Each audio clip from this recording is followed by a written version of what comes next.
Hey everyone, welcome for another WIP Sundays. With me, with pretty much every WIP Sunday so far, I guess every WIP Sunday so far, my buddy Hulk Smash Customs from the great up north. How you guys doing? You see, my workstation's covered. I got stuff I'm working on, and our buddy Keon's not feeling too good, so he's had surgery last week. So he may or may not be joining us tonight. So anyway, I hope he gets a speedy recovery and gets feeling better soon. Yeah, feel better, buddy. And I got several things I'm wanting to work on. And seen on Instagram, I saw where Robo on the Foosh did use those eye decals, so I started trying to make some myself, and they work good, but I didn't get the scale quite right. So I'm going to have to do another different version to get the smaller eyes just right. I can still use some of these for different projects, but on like this scale head, like the one small or 1/12 scale heads, they're just a little bit too big for the irises, the pupils. Yeah, but, I still be able to use them for like my bigger heads too, like the Hulk heads I'm working on. And I think I got the base green mix just right for working on these Hulk heads too, and I think it's turned out pretty close. I got you can see the lights makes it look a little weird on this, but it's pretty close to the base green. So I can start doing the shading and the highlights, and that should be just right. And then start adding the details. Just trying to get all the different coats on to make sure. Green's one of those ones you got to do multiple coats to get a good coverage. So it's kind of a pain in the butt to deal with green, but I printed out a smaller version. This is not water slide decals. I shrunk it and cut them out and just test them just to see if it's going to be the right size. It won't have the same effect. I'm thinking these smaller ones are going to be fun. Maybe right at what I need. Maybe actually, I think I need to go smaller than this. You never realize how tiny those eyes are until you trying to match up the irises and the pupils. Yeah, and painting them is even worse. Oh yeah, so if I can get this to work, I tried it and put it on some. They were just too big, but it looks like it's going to work perfect. Well, it would make life easier if they did work. If it works out, right? Yeah. So I'm getting this Leia. The slave Leia one had awful eyes, and I've been working on it, getting the flesh tones fixed right. I have a set of eyes. Looks like it'll be just right, and this is a tiny figure too. Yeah, she's really tiny. This Carrie Fisher was like 5'1" in real life, so they made this in the Black Series figures were basically true one scale 12 for a long time. You know, who's even tinier than her is that Jyn Erso. Do which one? Jyn Erso from Rogue One. Oh yeah. That figure is tiny. It looks like a little girl. We're doing all right. We're chugging along on some different projects and trying to get the colors mixed up right. I actually had some mixed up. It looks almost a dead green. It's very, very close to the flesh color on the Slave Leia I already had mixed up. Might need just a little bit of warmed up a little bit, but it's close. And go ahead, have another coat on that. Clean paper towel, clean my brush. And a little more basic WIP Sunday this week is just some simple project work, and I figured out I was debating about even having it this weekend because my sister and my nephew's visiting, and she's like my sister goes to bed early. She's get an early day job, and so she's used to going to bed early, so didn't interfere with their visit. So let's do the WIP Sunday. And it's going to be a little harder during the summer too, though. Yeah, summer. I might start doing like in the summertime, do like a bi-weekly show every other week.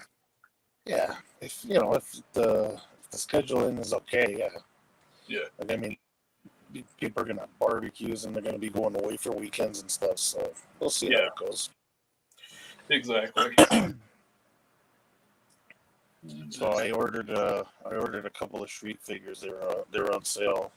Oh, nice. Yeah, I finally.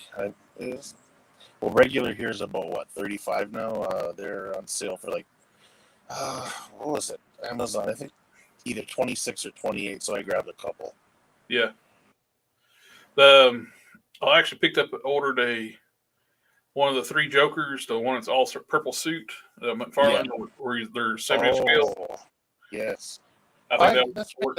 that's what I mentioned last week, to go for a McFarlane, because the size of that head is going to be perfect on a 7-inch figure. Yeah. They were on sale for like $9 something on Amazon. And so it was like perfect timing. Yeah. That's exactly what we were talking about last week. And then Yeah. they popped up for sale. It's like, heck yeah. Yeah. I didn't even think about that when you first mentioned, because you told me you're using the Movie Master Joker figure there, and I was like, okay. But then when you were showing it last week, it would have worked on that body too. But I know what you mean, that those bodies are kind of like crappy, those Movie Masters one. And then it dawned on me. You're saying it can even go on a bigger body. Then Yeah. it just, hey, you know what, McFarlane, they're decent figures, like for 7-inch. He does put a lot of detail into them. It's just that, the problems with that guy is the scaling from one figure to another. You know what I mean? So. Oh yeah. He does not believe in scale within his own line. No. But you know what? I think that head'll look great on one of those bodies. I think so too. Ordered it today, this morning. I saw it. Toy News International had posted that it was on sale on. I think he posted it on his Facebook page and linked to their website, and it's like, I think I will. Why not at that price? Oh yeah, I can find a use even if it doesn't work for that, which I think it will. And I think that's going to be perfect. Well, you told me, I don't really know too much about the character, but you told me he's a taller character though, right? Yeah, from what I remember, he's a taller character. He's tall and lanky. I think that'll look good with your prime customs and the sludge. Yeah, all look good. He's the villain to Sludge, so that'd be great. Well, he's actually became like a greater villain all around. Hey, Steven, let's see. Well, you can come in for a little bit. Copy to clipboard. Paste.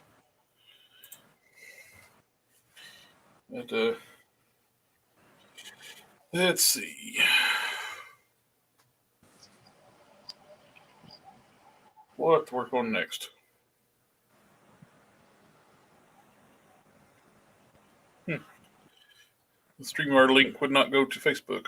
It's interesting. Really?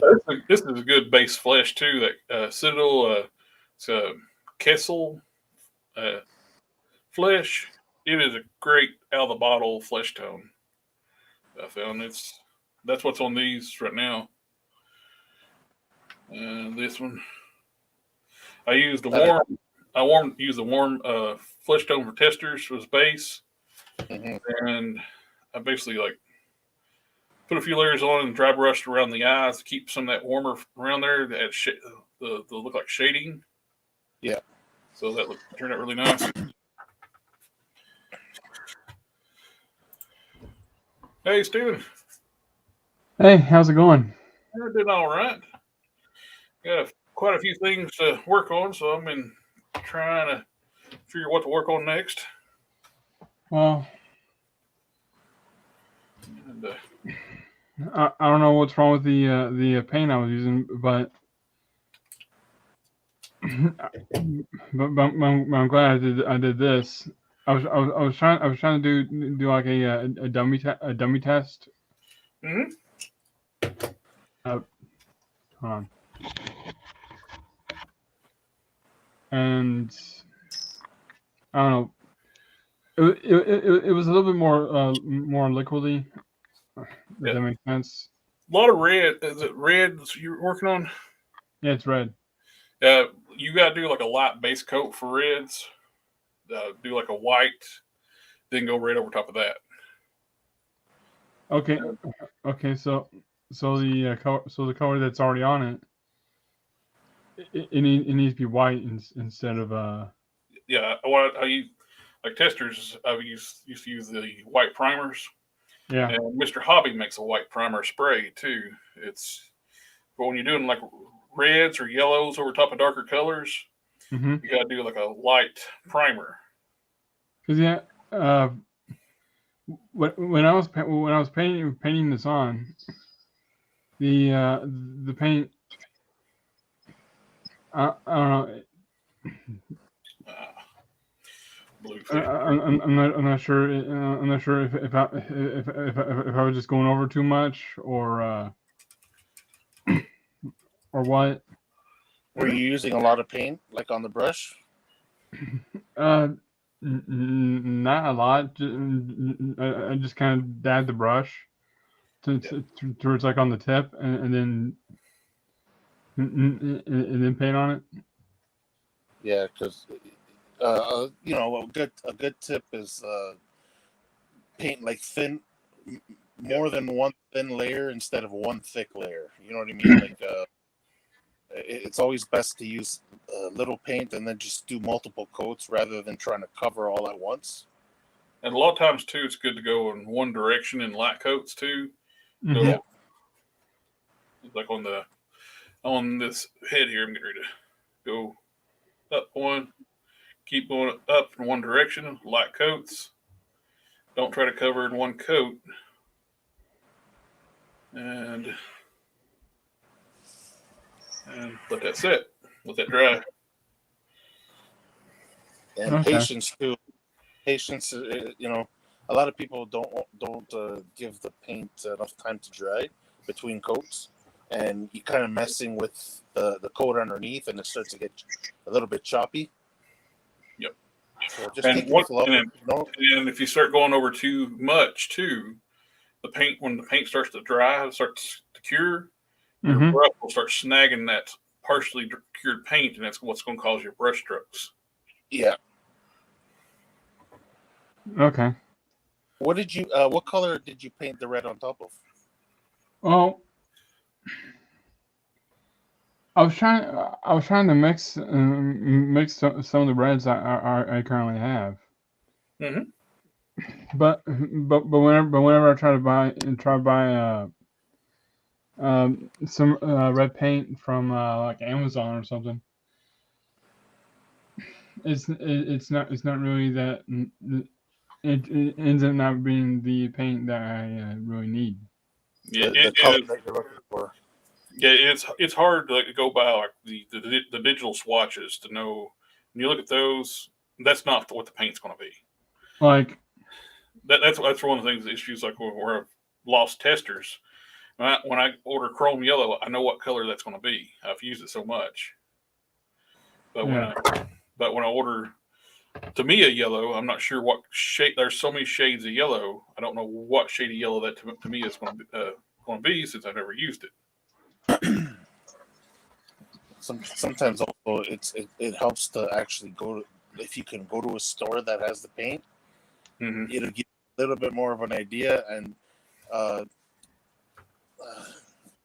it's been mentioned a few times on here that most paint dries a little darker than the color you're looking at through the bottle. Yeah, like this burnt sienna. When you look through the bottle, it's really light looking color, but when it dries, it is a darker shade. And it's almost got like a reddish tint to the brown. Hmm. It's when you where I've dealt with the testers so much, I kind of know how they're going to dry.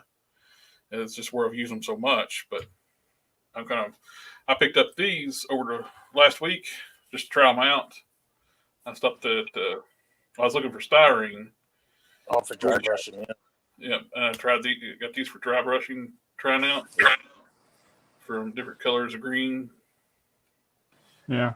And I'll probably get a few more. These are really nice light shades. This is two different colors. This one's really vibrant. The embers. This is a little more subdued. They're both of them brighter than what I need right now, but they look nice though. They went on nice, and these are cheap. I got both these. I think one was $1.79, one was $1.99. Yeah, I use a lot of those craft paints. Like I mean, especially because I do a lot of dry brushing with my customs, and like I mean, I don't worry about wasting that. Like it's so it's so cheap, right? Like I mean, if I was using a lot of testers and stuff, well, especially now that testers is pretty much, it's gone. going extinct, right? Yeah. So it's like with that craft paint, I don't worry if I waste a little too much. Is craft paint just as good as the tester's paint? I wouldn't say that. No. It's great for different applications and where it's cheaper, and you're definitely going to need a sealer. When I can touch this, I can feel the difference between this is testers, and this is craft paint. I can feel the difference in the texture. This needs to be sealed. The testers, it's rock solid. It's fine.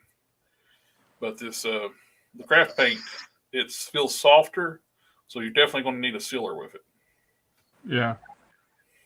Another thing I've noticed because I was also testing the Vallejo on that same figure on the I think it's the right leg, and after it dried, the paint was rubbery. Yeah, that's the. Some of the paints will be rubbery until you actually seal them. I'm not sure if I put too much on there or. But thing is, I was using the same kind of paint on my on my Joe Valentine figure right here. Yeah. And the paint on her it's rock solid. It's not coming off once I sand it off. And it's the same thing. It's Vallejo. Could be because it's different plastics between the figures too. Yeah. That is very distinct possibilities. The plastics are reacting differently to the paints.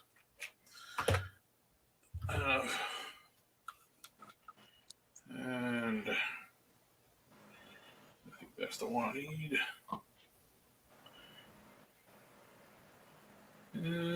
Actually, I think I need the bigger O-ring.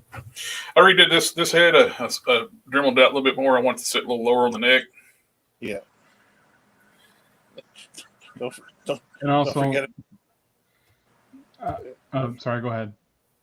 Oh no, I was just saying, don't forget one of those select style heads for my little goodie box. Yes, sir. That's what I'm working on. I got several of these I need to finish up and I'll send out to a few friends. And also, that was too big. I've had this Doctor Strange for a little bit, and I don't know why, but the plastic cape it just kept bugging me because of how top heavy it was. Yeah. So I followed.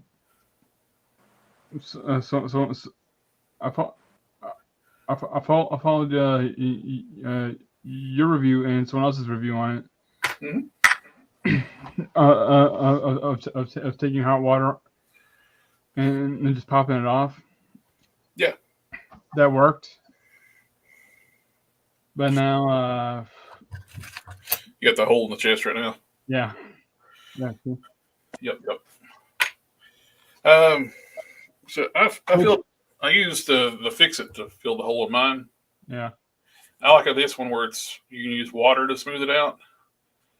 And I found like a two-part fix it mix. Mm-hmm. I Epoxy think Sculpt's great too. It's yeah, just works differently. it's a fix it clay. Okay.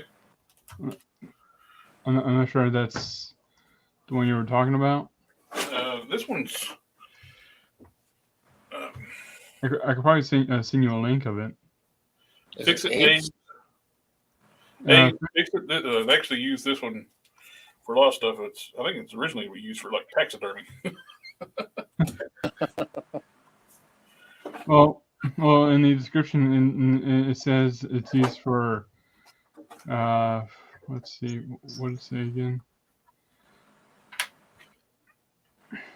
It's adheres to ceramic, stone, plastic, fiberglass, Mm-hmm. and metals. It cures 3 to 4 hours, Which Sounds company interesting. makes? and there's two of them. What company makes Fix it? it A and Fix it B, and you're supposed to mix them together. Is it Aves? Aves, Is that the brand? AVES. Yes. Yeah. Yes. Okay, that Yeah, sounds like it's probably just a different packaging of the same stuff I'm using. Then sounds like.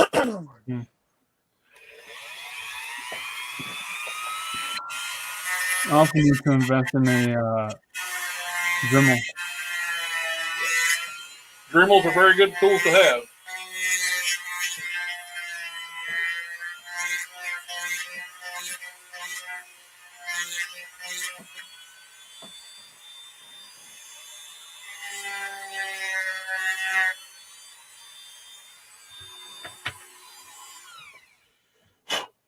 Definitely, Dremel is definitely a good tool to have for doing this kind of stuff. That's kind of an art form too, using your Dremel. Yeah. Yeah, that requires a lot of patience. Yeah, you don't want to take too much material at one time, and Always test fit. yep, A lot of patience, and I'm guessing 100% focus. Yeah, and you just do a little at a time. Keep on trying. If you're trying to get something to fit, or if you just take your time with it and keep on trying it. Just make sure you don't go too much, because once it's gone, it's easier to take more off than to put back on. So yeah. You can put stuff back on certain things, but not always. no, well, once it's gone, Yeah. it's gone.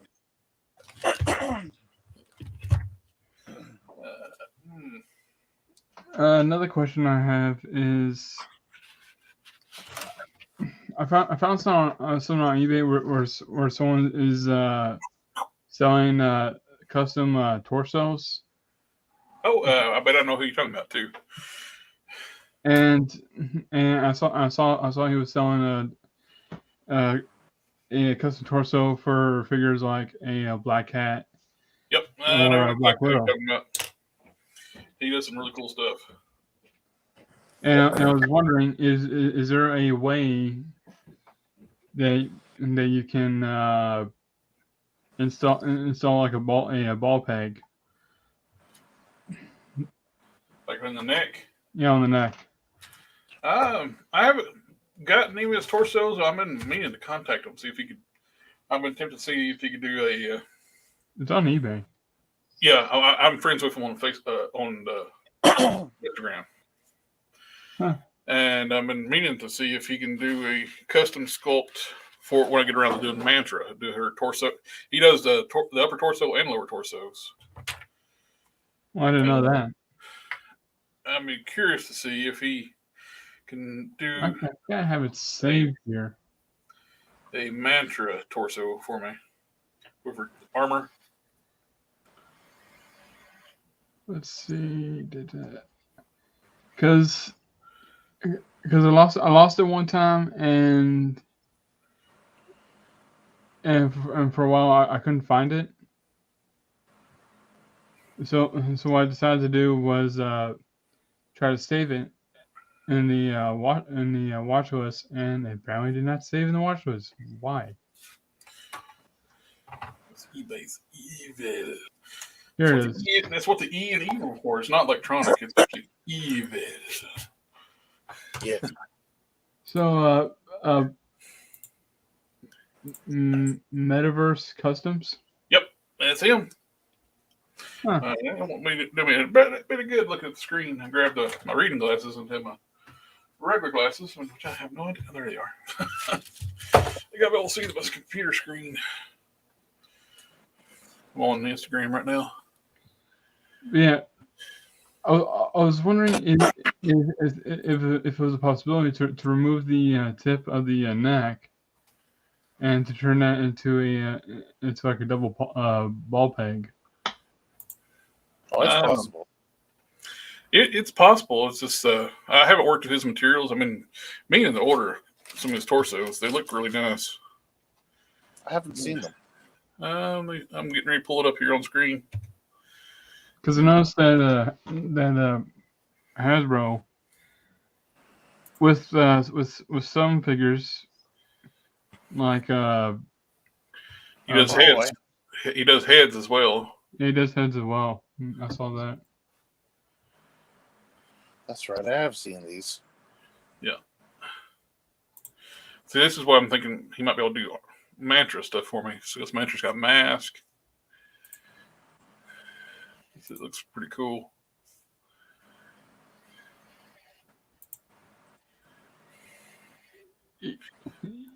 Yeah, when I first started to try to customize stuff and not just try to fix any paints, I ended up learning a huge wide variety of customizers. He's got a resin printer too, which is higher quality.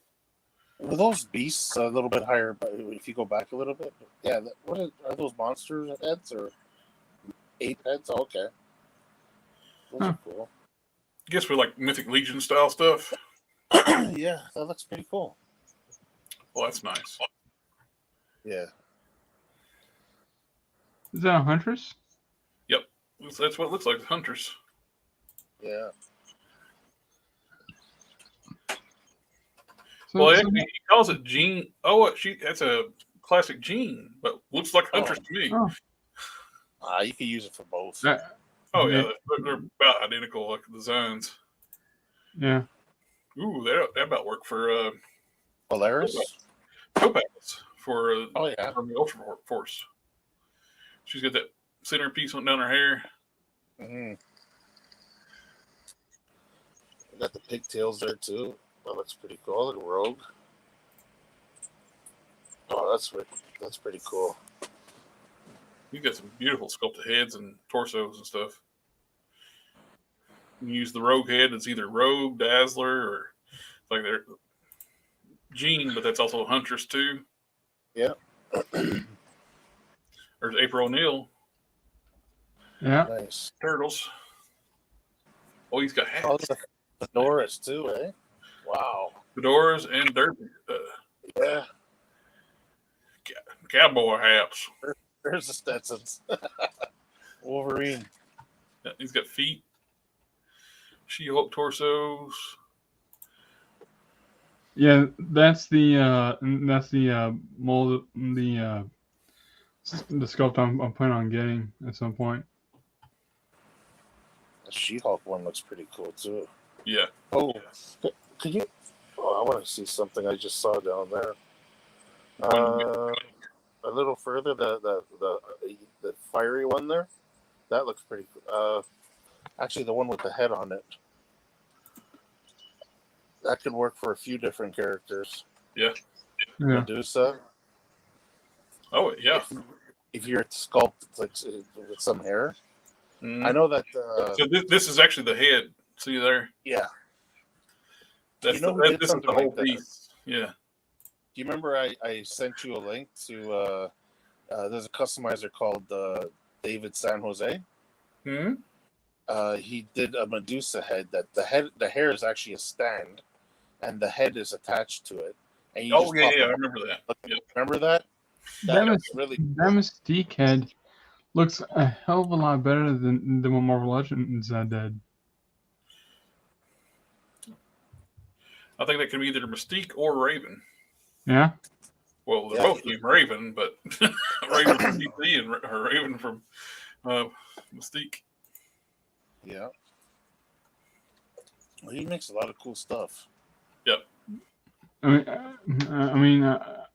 not gonna lie that Magic. the Marvel Legends does do a lot of good stuff. Oh, he put rooted hair on that. Oh, yeah, that is. I don't have the patience for that.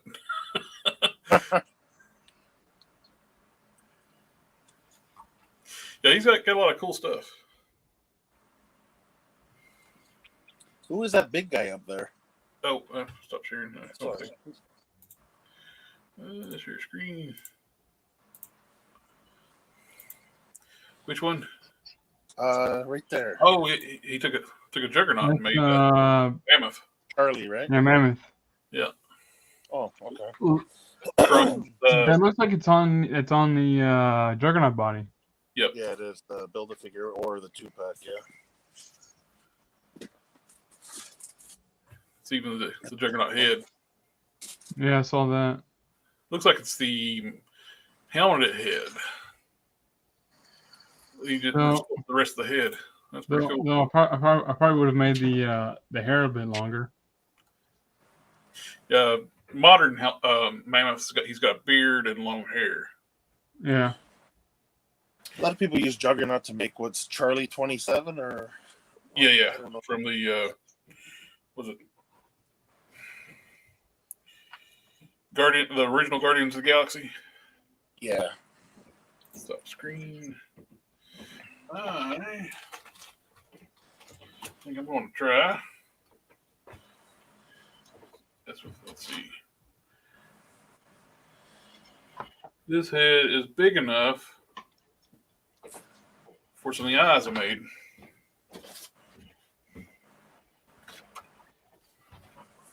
Yeah, I think I'm going to wait before I customize and try customizing this even further until I actually know what I'm doing. There we go. I think that's the size I need. Yeah, it's good to have if you can find like lots of like cheap fodder figures to practice on. Those it's always good to do. You can usually find like lots of just parts and bins. People are trying to get rid of their leftover fodder. Yeah. Those for like practice figures works out great. I'm going to cut out a few of these. Put my mouse out of the way.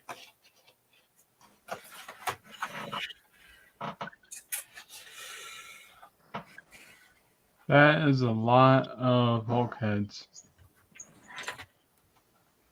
So I know. Oh, Hulk heads, yeah. That's a lot of them. A few of them.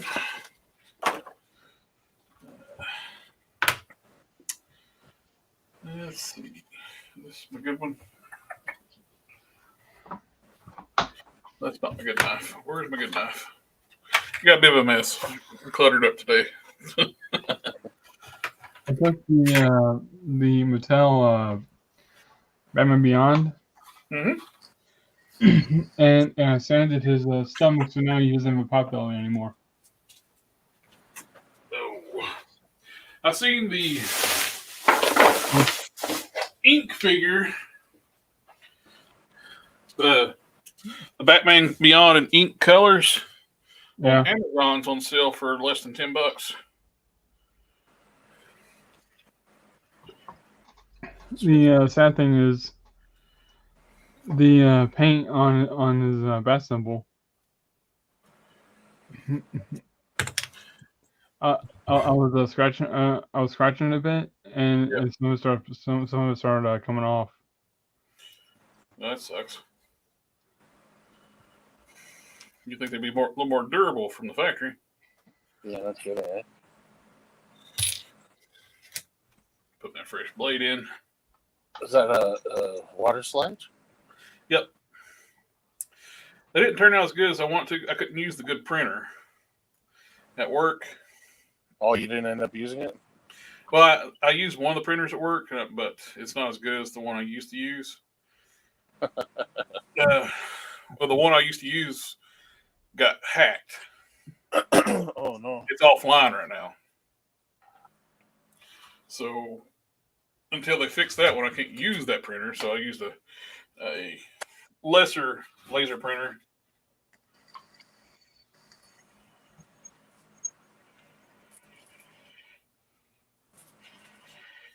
So I want to give the Juggernaut some eyeballs. Well, some irises. I'm curious to see how this is going to come out. Have to make contact on Instagram asking if they can buy some sheets if they work out. Like, I don't trust us. Just trying to get this to figure out. This works out all right. I cleared them with Mr. Hobby. Mr. Hobby's actually an acrylic top coat. That's what they say to clear these things with too.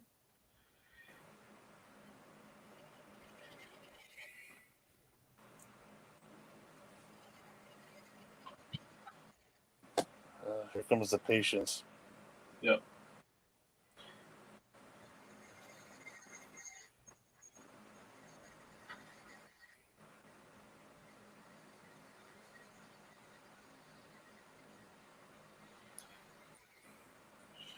With the chat. Oh, my nephew chimed in. Hey, buddy. Why are you not down here and be listening to us live? He's upstairs.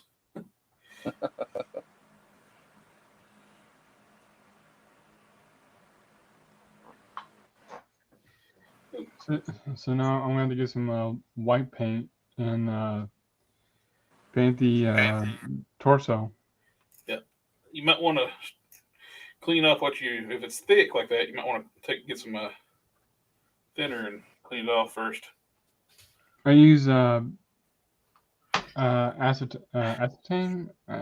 Is that nail polish remover? Yeah. Okay. I don't know. Use the Mr. Hobby sealer on these water slides. It don't seem to be as durable as what I want it to be. So I'm probably going to end up having to do a different type of sealer on these. Or it might be just a cheap paint. Just destroyed both these. There was one time where I saw like a speck of paint on a figure that was not supposed to be there. So I took a bit of a risk and grabbed my bottle of acetone, dabbed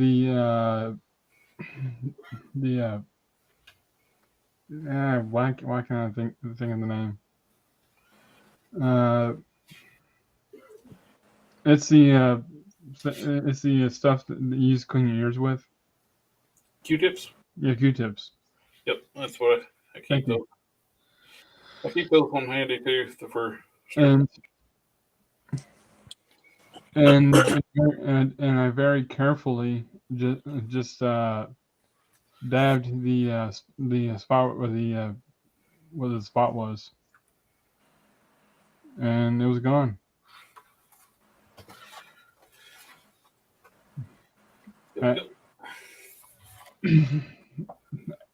At that point, and I started thinking to myself, "Hey, I'm getting better at this."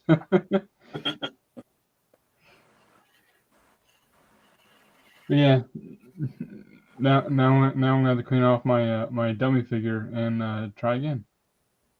That's one of the things I always say is like, no matter how long you've been doing this, accidents happen. I just destroyed the first two little eyes I tried to cut out. Don't get discouraged if anything happens.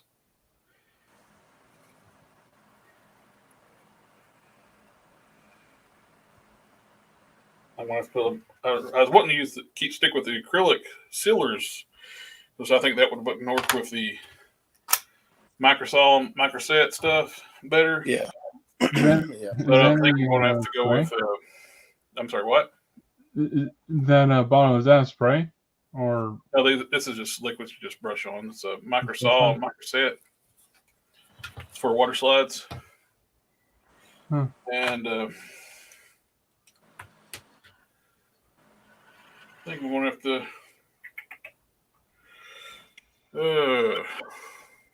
Lost my train of thought. Oh, I want to go with a different sealer. Yeah, you're mentioning that.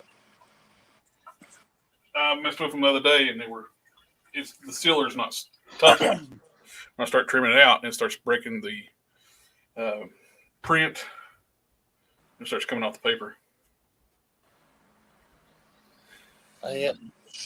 I've seen people just use the water slides that come with the model kits. I've never actually tried to use those.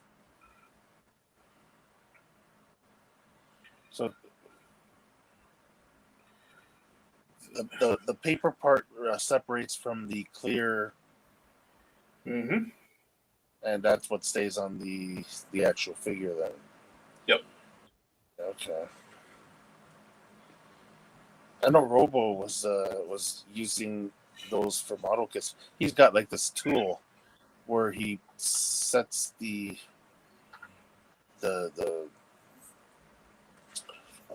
water slide, the logo on it, and I don't know, I couldn't see exactly what he was doing, but yeah, it just looked he had this tool that he was using with it.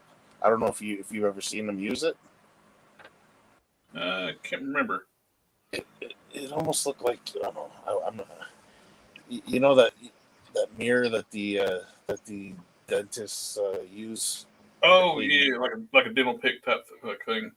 But like, you know, the actual mirror part, like it was something like that with a little bit of a curve to it, and it had a flat piece of metal. I guess he was separating it on that. I don't know if that makes sense. I've never used water slides, so yeah, I don't know. I don't know what he was using.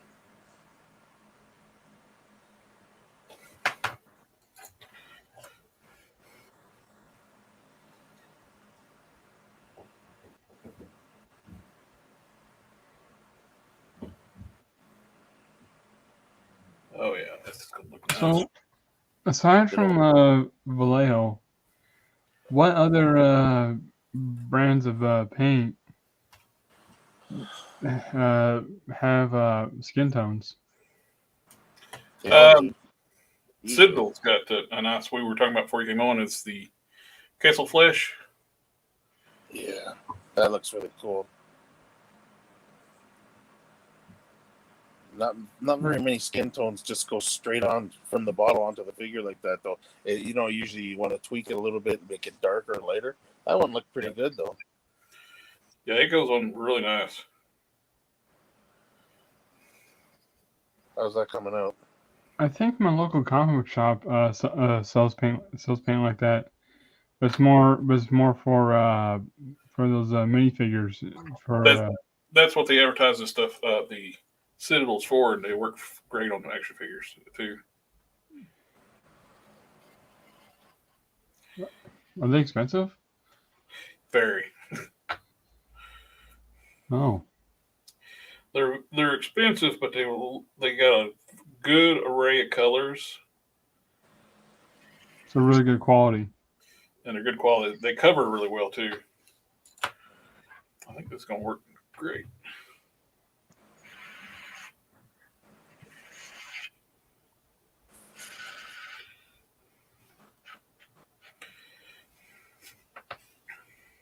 Yeah, at some point, actually, I could probably order the Fix-A-Clay right now. Our friend Modesto, he was talking about those P3 paints, and I'm gonna try those out because they got some nice colors, and they're not price is not too bad on them either. Another thing I did to the Doctor Strange figure, and I learned this from another customizer, which I could probably show you. And I was very hesitant on doing this.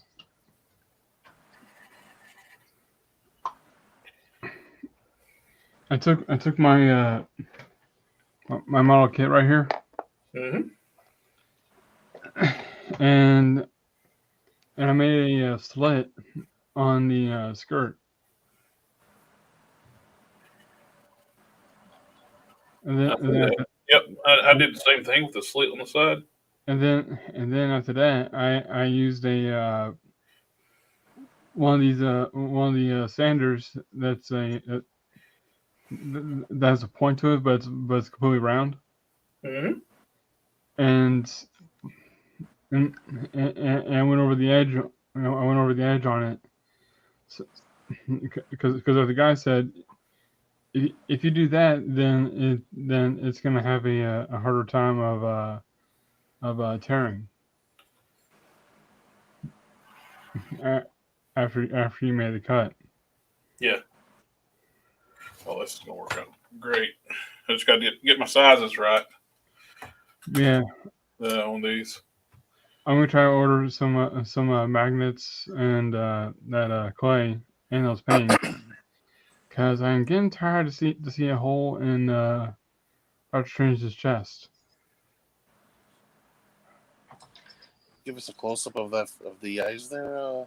That's what I'm actually doing here. Is my resolution on the camera is not the best, so I'm gonna send this to you. Oh, just want to say hi. What's up, y'all? Hey, Mr. Universe. And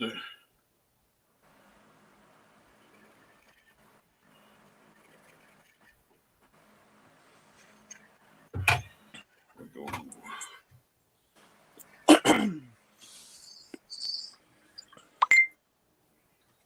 I think you just got it. You heard that? It's loading here.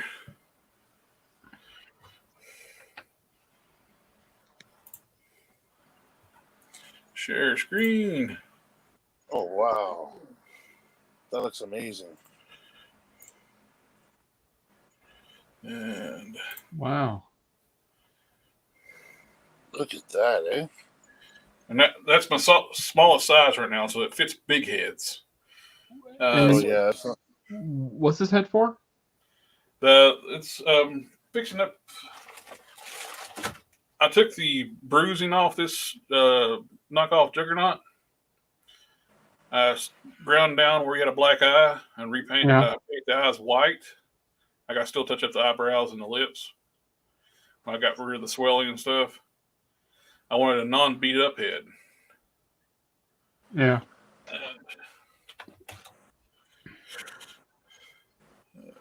I think that's going to work out just fine. Yeah. It's just tedious. So. Now I'm going to take the microsaw and smooth it down. The microsaw starts to dissolve the paper that leaves the print. Yeah. Softens it up where it'll contour better. Oh yeah, that's it, making it even better. Yeah, that looks really good. And I didn't have to paint the eyes.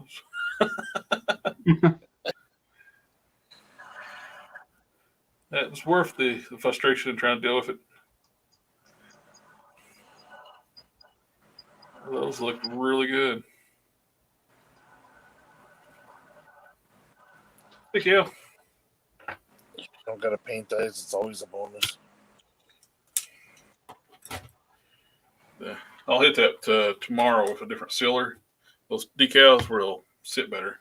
Well, they'll hold together better. I mean, right now the ink is a little too delicate. But yeah, that's took a ton of the work out of painting eyes. I went online and I looked for a vector art and stuff for eyes. I made a whole sheet of eyeballs. And different colors, different shapes. So now I got plenty of eyes. So I know this size here is good for Hulk size heads. So I need to go even smaller for regular characters. That was very time consuming and a lot of patience. Yeah, it will. It's still a lot of work, but less than painting eyes by hand.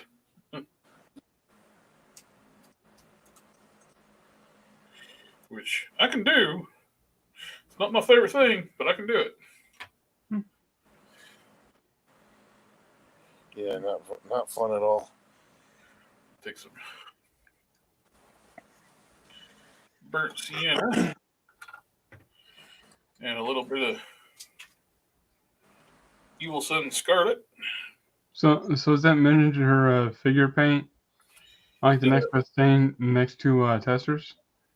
I've had not any issues mixing with testers, but I can't say everybody would have the same success I have. But I'm not going to guarantee it'll work perfectly for everybody, but it's worked fine for me. Well, that's good.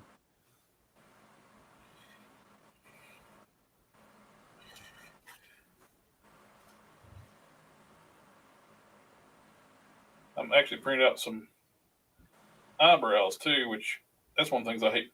I think I dislike painting eyebrows more than I painting eyes. Eyebrows, you got to get symmetrical on both sides. Yeah. And to me, figures look weird if their eyebrows are not right too. Unless it's The Rock. Do what? So, unless it's The Rock we're talking about. Oh yeah. Let's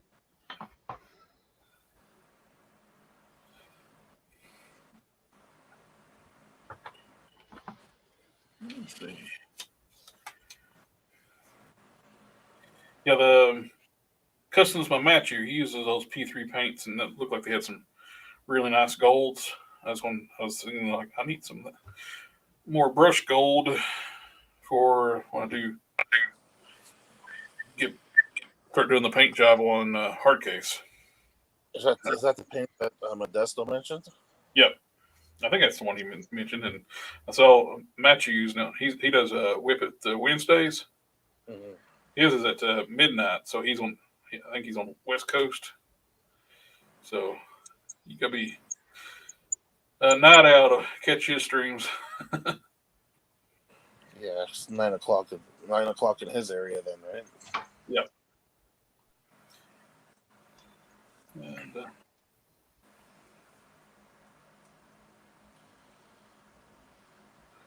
he does some really good work too.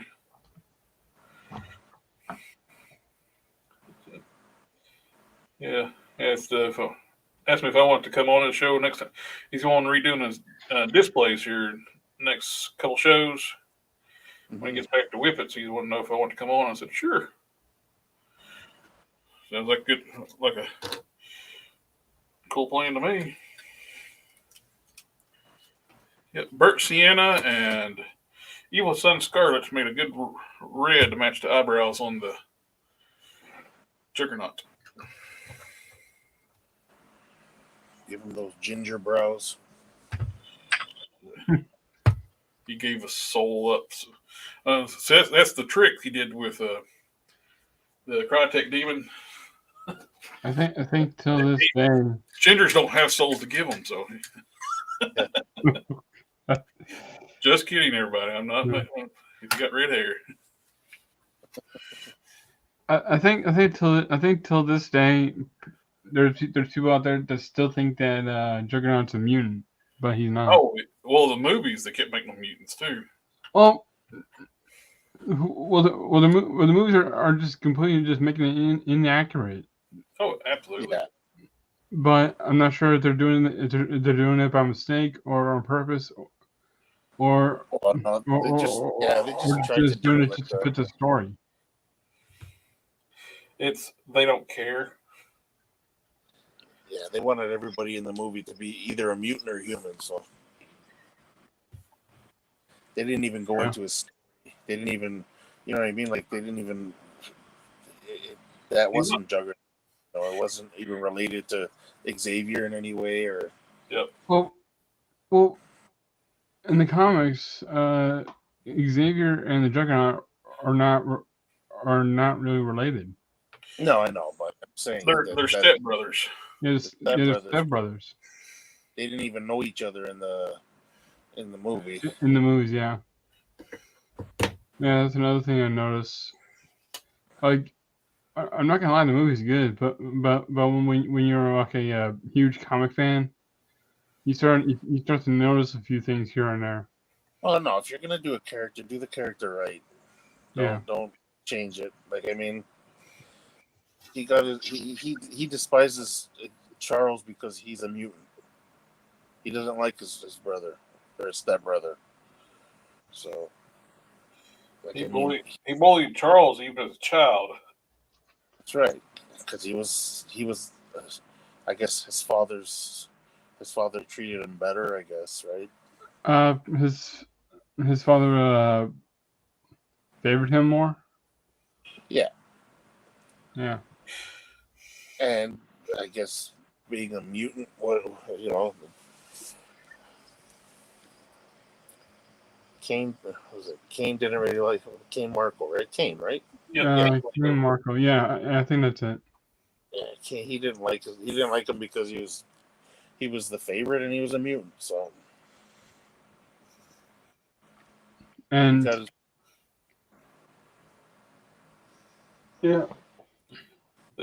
they hinted for a long time that Bruce Banner was a latent mutant. Bruce Banner. Well, they're saying that what happened to him was a mutation, right? Yeah, I think they call them mutates. When they're not actual mutants, they call them mutates or something like that. Yeah. If you weren't born with powers, you're a mutant. Well, no, if you were born with powers, then you're a mutant. But if you're not born with powers and these powers were given to you, his father hated him because he thought Bruce Banner was a mutant. Yeah, but he was super intelligent as a child. Yeah, that's why he hated his mother because he gave him a mutant son. Yeah.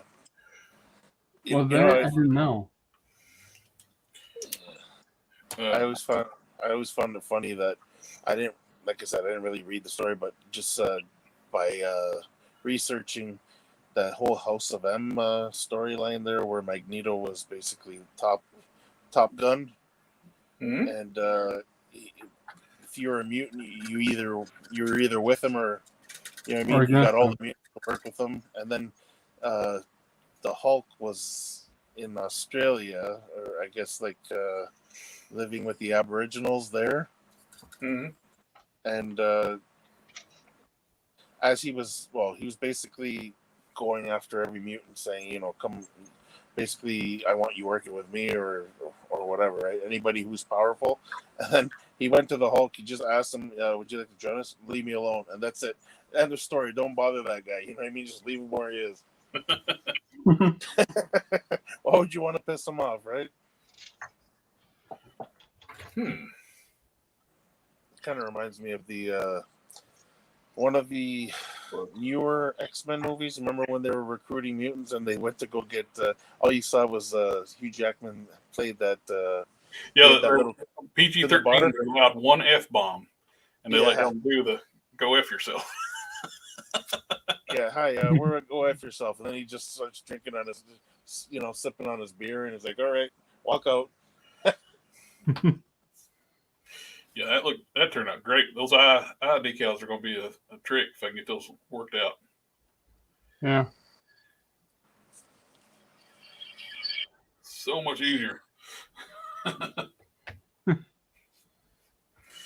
Okay, we got Hulk heads galore. We need to check. Well, I think I'm gonna go on ahead and go. Okay. Thank you for stopping by. Thank you for letting me on, and thank you for answering my questions. Hey, no problem. That's what I enjoy helping people like getting into customizing. Yeah.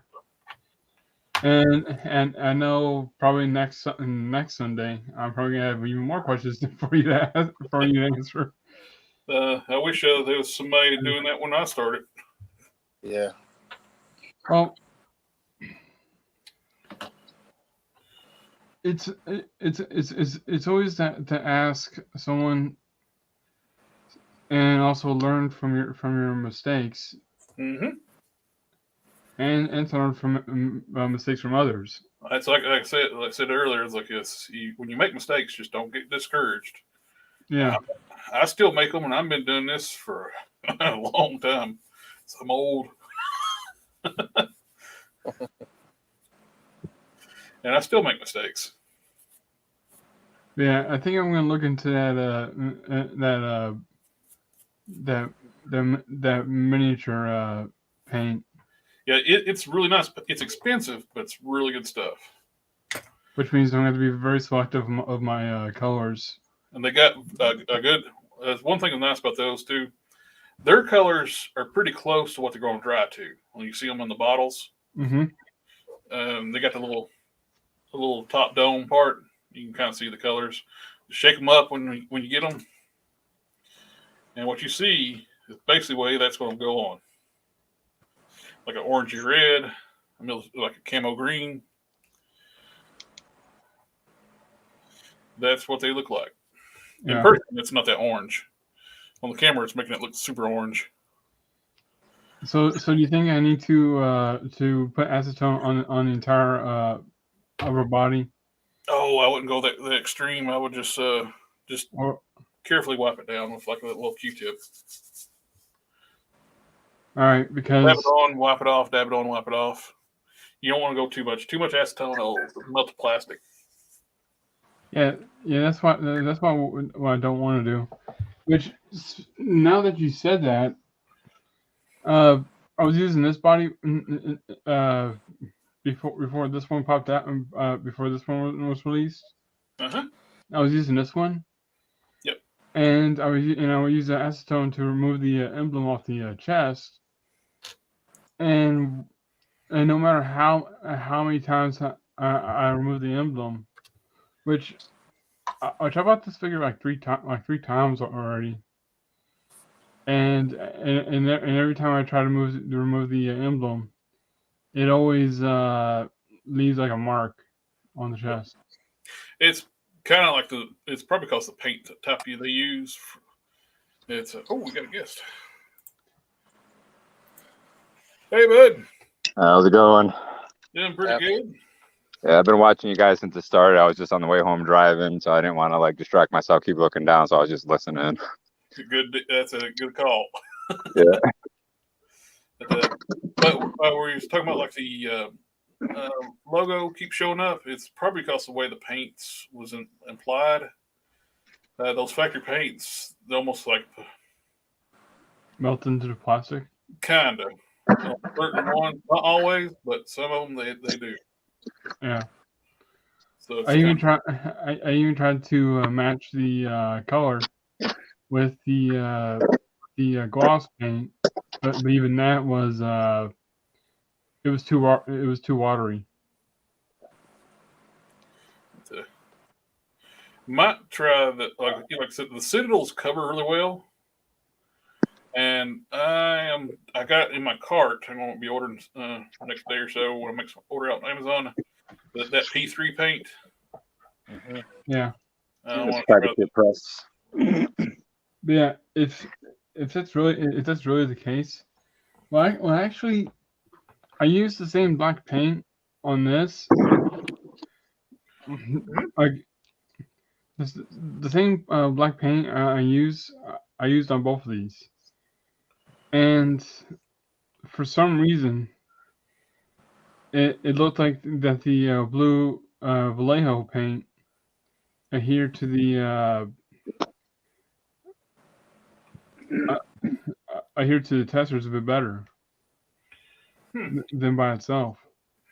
Well, the testers bonds really well, so to plastics, it's gold standard for years for.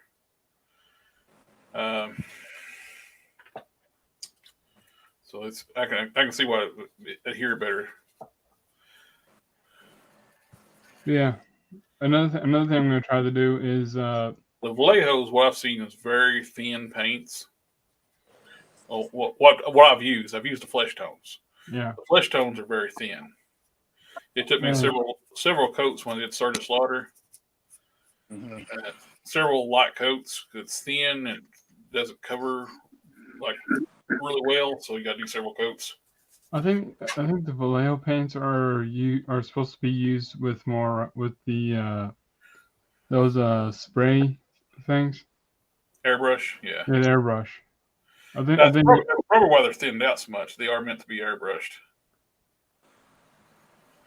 Another thing I plan on doing is sanding the detail off this helmet,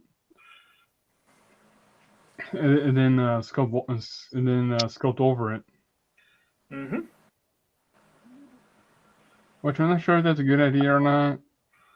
It depends what you're wanting to make. Well, I have this helmet which I tried to generate in three-dimensional.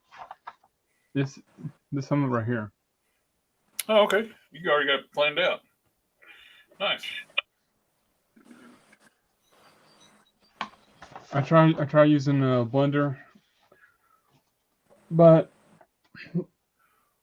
like I have my own 3D printer. Mm-hmm. But for some reason I just can't. I don't. I guess I'm being a bit too cautious because it's not that resin 3D printer. It's the your more basic printer. Yeah, that uses the pellets. Yeah. Oh, not pellets, but the filament. The filament, yeah.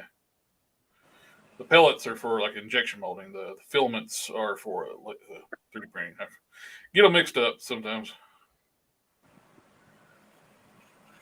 The PLA. Yeah. Was that a PLA? I think it was like 3D printing.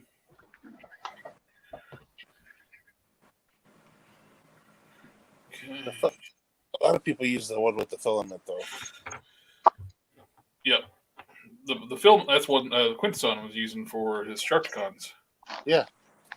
And those are turning out great.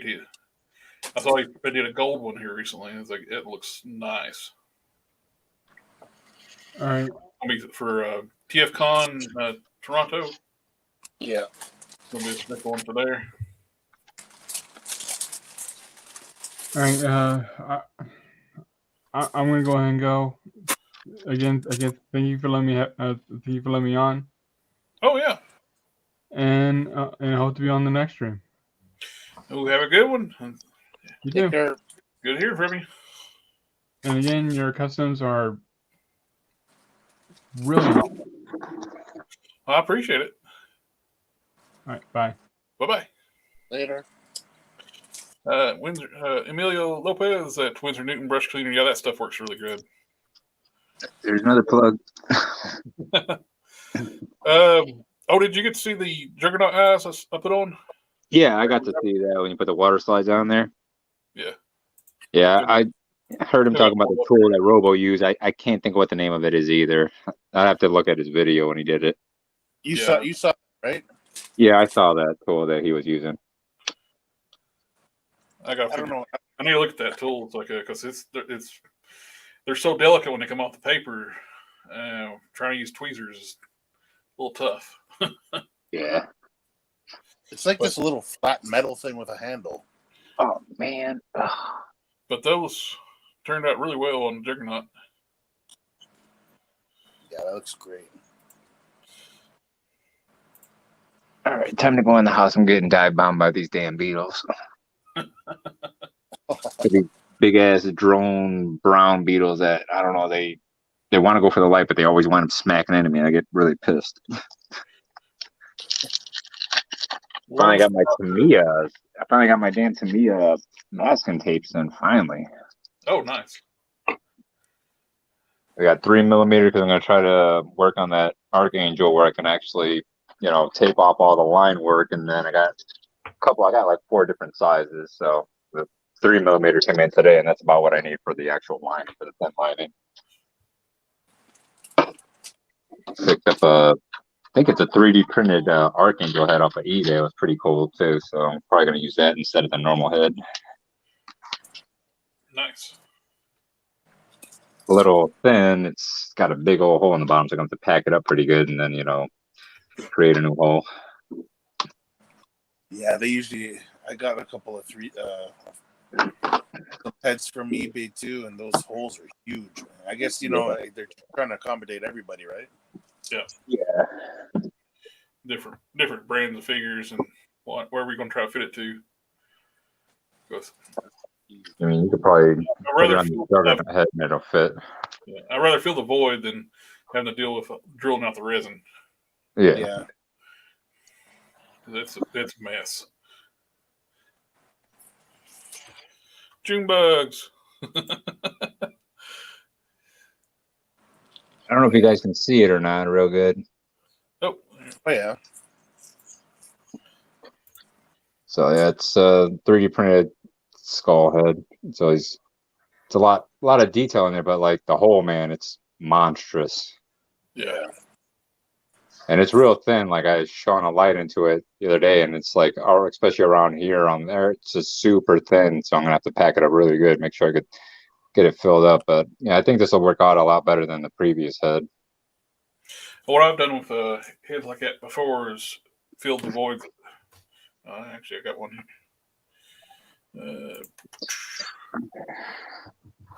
This one. This is an enlarged Marvel Universe A-bomb head. Yeah. And where you enlarged it, it was like it had that big giant hole in it. And I used, what did I use? I stacked up I used styrene rod, about the right size I need it, put it in there. Then at the top, I put a few O-rings. I took my A's Fix It, filled in all the void around it. Oh, okay. Reinforces it too. Pops on like it should. Which now I know what to do blues with doing sludge. I need to do this guy. Time I paint him though, that's when they'll announce we're doing a wave of Hulk figures and A-bomb's gonna be in it. Yeah, I know. Did you see that thing they're doing, HasLab, where they're 3D printing your head on figures now? I saw that. That's a little ridiculous pricing on that, man. Yep, I don't intend to do that. So I made my own custom, and it only cost me the cost of milliput and some paint. Heck, if you want to, Because I saw that on Viper Island. if you get a rough enough shape, kind of a more generic shaped head, you can about take water slide decals and chop them up and do your own face that way. Take a picture of yourself. Exactly. And probably I think they're running $65? Yeah. It's like, yeah, screw that. So you're paying 24, 25 for the figure, and then all that extra added onto the damn just for a custom head sculpt. It's like, nah, I'm good. Somebody's gonna pay it, but it's not gonna be me. Oh, I'm sure there's people gonna line up. It's not stopping people with price increases. They're still ordering like crazy. Oh yeah, people are gonna order that. I think they're doing it for. They're even doing it for like they're doing it for the Black Series Star Wars and Marvel Legends, and I think the G.I. Joe line as well. Oh, Power Rangers. Oh yeah, I forgot about the Power Rangers. Go Power Ranger. I think they even called it Lightning Collection or something other, didn't they? Yeah.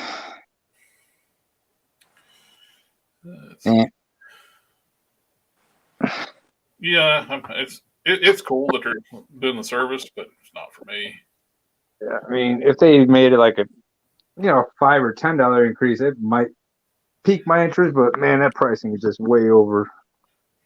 You want to talk about way overpriced? My sister and my nephew are visiting today, so just to get out of the house today, we went out to the next town over, and went to the mall, and they still have FYE in there. Oh wow! Good day FYE's prices on Marvel Legends and stuff. The 20th anniversary Iron Man I just got and reviewed on the channel. Yeah.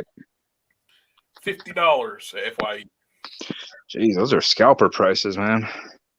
That's their standard retail price in FYE. Jeez. $20 over retail. Man, I could understand if it was like a hot commodity and they're not producing them anymore and they're not on the shelves and maybe you can mark it up, but man, they're still pretty available. Yeah, they just start hitting stores. It's like it's nothing. Standard Legends, it's like, so it should be like $22.99. They charge $35 for those. If it's the new $24 figures, they charge $40 for those. Jesus, that's crazy. It's like, no, well, thank you.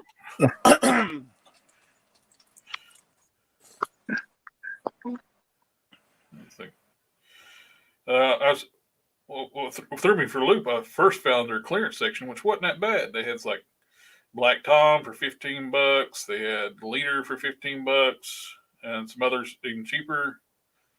I think it was like the Eternals. Then my nephew's like, "Oh, they got more on the other side." I went over to look. It's like, holy crap! They can keep them too. That's nuts. But I go and order them online right now. They're available, easily available for retail.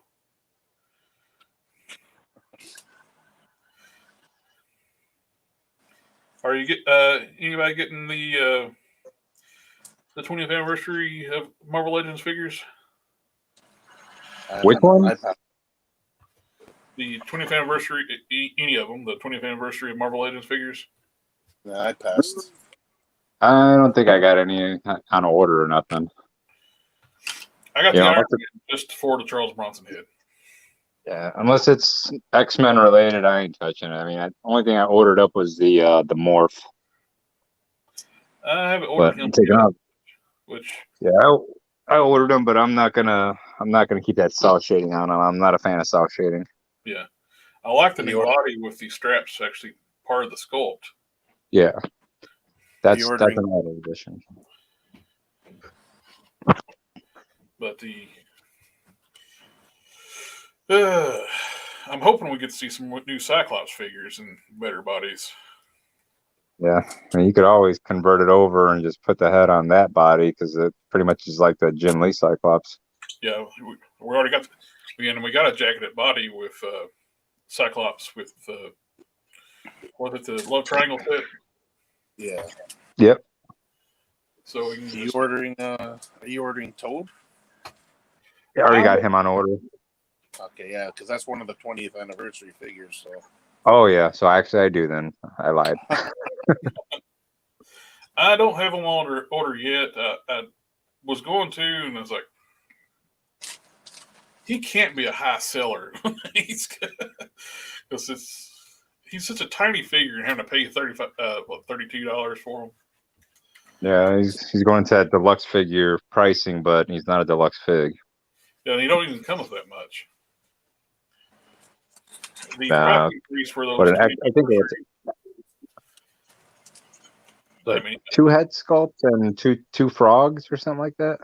Something like that. The price increase for the figures is just, at least for Iron Man, if I didn't want that head sculpt, I would have passed on it easily. But I wanted that Charles Bronson head. Gonna make a Death Wish figure. Oh, easy custom. Just I bought an extra hammerhead and just popped that head on that, and it's done. Yep. And I gave him a Valverse like 500 Magnum. I know that gun didn't exist when he was around, but it looks good to his hand.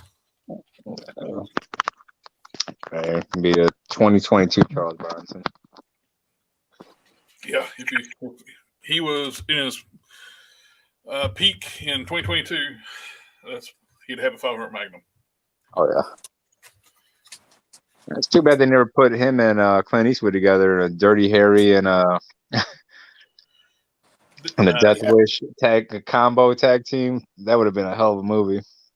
Didn't he do the fight movie? east with the orangutan eastbound down. He might have. They have Hulk and Iron Man Cap. The shading and the paint job on the Hulk looks really nice, and I like how they did the scales on the Cap. But I've just never been a fan of the baby blue for Cap. I like the traditional American flag blue, like one that comes on the 80th anniversary. Yeah. Cap. So I think I was talking with Hulk Smash before. It's like where he lives up in Canada. It's like you Guardian from Alpha Flight. You don't want his red and white maple leaf costume to be red and fuchsia or red and pink. You want it to be red and white. You don't want to, you don't want it to be the wrong color. Which McFarlane needs to do something about his pins. I don't mind pins, but his are huge on both sides. Yeah. Are they the same exact size all the way through? Yeah. Oh, that's weird. You got on the arms, same size on both sides. It's like old school Marvel Legends that had the same size on both sides. Yeah. 10 years ago, Marvel Legends went to smaller inside. I mean, smaller outside, larger inside. Yeah. Doing pinless. This has put you in mind of like a DCUC style pins. Where they had those big pins. It's got plenty of ratchets, so you can. Damn. I'm a little tight. Got them legs, not sporting weight, but they bend so weird. They look so weird when you articulate McFarlane figures. And breaks up the sculpt real bad. Yeah. It don't have to be that way. You know what though? What kills me about it is his old figures were pretty much statues because he says he doesn't want to. He wanted them to look aesthetically pleasing rather than breaking up the sculpt with articulation. Now with all the advancements, and he knows people wanted figures that have articulation, he got into it, but he still makes them like I don't know. He doesn't get the concept. Like there are ways to hide. Like when you articulate a figure, there's ways to make it look good. Yeah. You know? Oh, look at the. Well, here's the contrast with the same arm. The Hercules arm versus the McFarlane arm. You got the double joint elbow doesn't cut into the bicep like make it disjointed to be ugly. Yeah. Well, same way with like Mattel's. Where are they at? Masterverse figures. That bicep looks stupid. It's weird shape. That almost looks like the same shape on the bicep that they had on that Nick Fury on the Toy Big Base. Oh yeah. The what was it called? The the Punisher body they used for a long time. Yeah, the Punisher body because they had a weird bicep on it too, like that. It's fine if the arm is flexed up. It looks like the arm is actually flexed. Yeah. But once the arm is down relaxed, the bicep is still scrunched up like his arm is up here. Like he's flexing. But permanent flex. Your elbow down, it don't look like that. It looks like this. Yeah. You know who's big on that is Anthony from Anthony's Customs, man. He blasts them when they do shit like that. Yeah. He cracks me up. He's always talking about aesthetics, right? Yeah. Oh man, he's big on aesthetics. I mean, he's pretty knowledgeable on sculpting and everything. I mean, have you ever guys watched that video where he sculpted that big ass? I think it was a Kuma out of clay. No. Can't remember if I watched that one or not. Yeah, I watched so much over the years; it's hard to keep track. Yeah, he made like a big. I don't know. It was like I want to say probably about 1.5 feet tall or whatnot. But he made an Akuma, and he had like. I don't know how many pounds of clay, but like he was sculpting it and everything else, fitted it out, but all the muscles were where they're supposed to be, all the striations and everything. Yeah. James Stewart and Charles Bronson was in a movie together where the old Western called Duel at the Daybreak. At the Daybreak. Oh, okay. Yeah, they were. Okay. Yeah, they were in an old Western movie, but you don't know that the Dirty Harry and Yeah. those two were in a movie together. That would be a cool movie. Yeah, like a Dirty Harry and Death Wish together. Man, that'd have been amazing. Yeah. Mm-hmm. Can you make a video of all the tools and paint? Ooh. Oh, wow. I don't even know where to start for that. It's something I can start doing like on the live streams here. Be good to do. It's like that's kind of what we already do. It's like what paint the tools I'm using currently and paint. I have to think about doing a video. I guess break up a series, paints I use, and type of tools. It's a lot of content. Which colors did you get for the P3 paints? I've got the True Gold in my cart. I haven't ordered it yet. I think that's what it was. I like some of their flesh tones. I like some of theirs that they got on the. Eventually, when I order, I'm hoping that they work out well. Oh, Customs Matthew, he was using them on the last stream. The oranges look good. They look like they cover really well too. Like a true orange, like the Thing style orange. Yeah. Yeah, because I've always been interested in the paints. I just never picked any up. But I mean, they are pretty reasonably priced at pretty much everywhere. Usually between $3 to $4, $5 max out. Solid Gold, what's called. Solid Gold. You said that these are mainly for they sell them like at where they have like RC cars and stuff like that. You can find them at most hobby shops, but it depends. Like I know Citadel usually is at most of the hobby shops around here, so I haven't seen any P3s. But the only reason why I got on the P3 radar was because of Mike De La Paz. Okay. But you can get them on Amazon, and then I sent Jared a link to a hobby hobby website, and they had a bunch of them on there for like $3 and some change. This was a cool color he was using too. He's doing that the animated series Mandarin. Yeah. He used the Solid Gold, and it's all another brand of paint he was using called Turbo Dork. Oh yeah, Turbo Dork. I was telling you about that. Those are real toxic though. You got to wear a mask when you paint with those in the airbrush. Really? Yeah, because what's his name? Damn, there was a customizer that was Life with Brock. Oh yeah, Life with Brock. He was using them, and he didn't wear a mask, and he was using the spray booth, and he said, man, he got sicker than a dog. I rarely airbrush. It's like most of the time I do paint. I just don't like cleaning up my airbrush. If I really got to make myself like I want to airbrush. Yeah. Turbo Dorks are great for like that fade effect. We can get that color change and everything else, and metallics and stuff. But I hear it's pretty toxic shit. He was talking. Customs Matthew was talking about how well it covers. It's like, yes, it's part of why it covers really well. It's toxic. It's probably probably in the same genre as the paint they actually use for figures in the factory paint. Could be at that. I got to try a few more different sizes with my water slides to get them just right.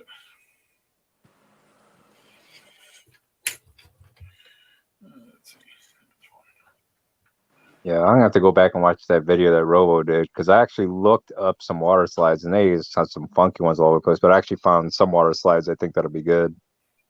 I think I found the exact ones he ordered on eBay.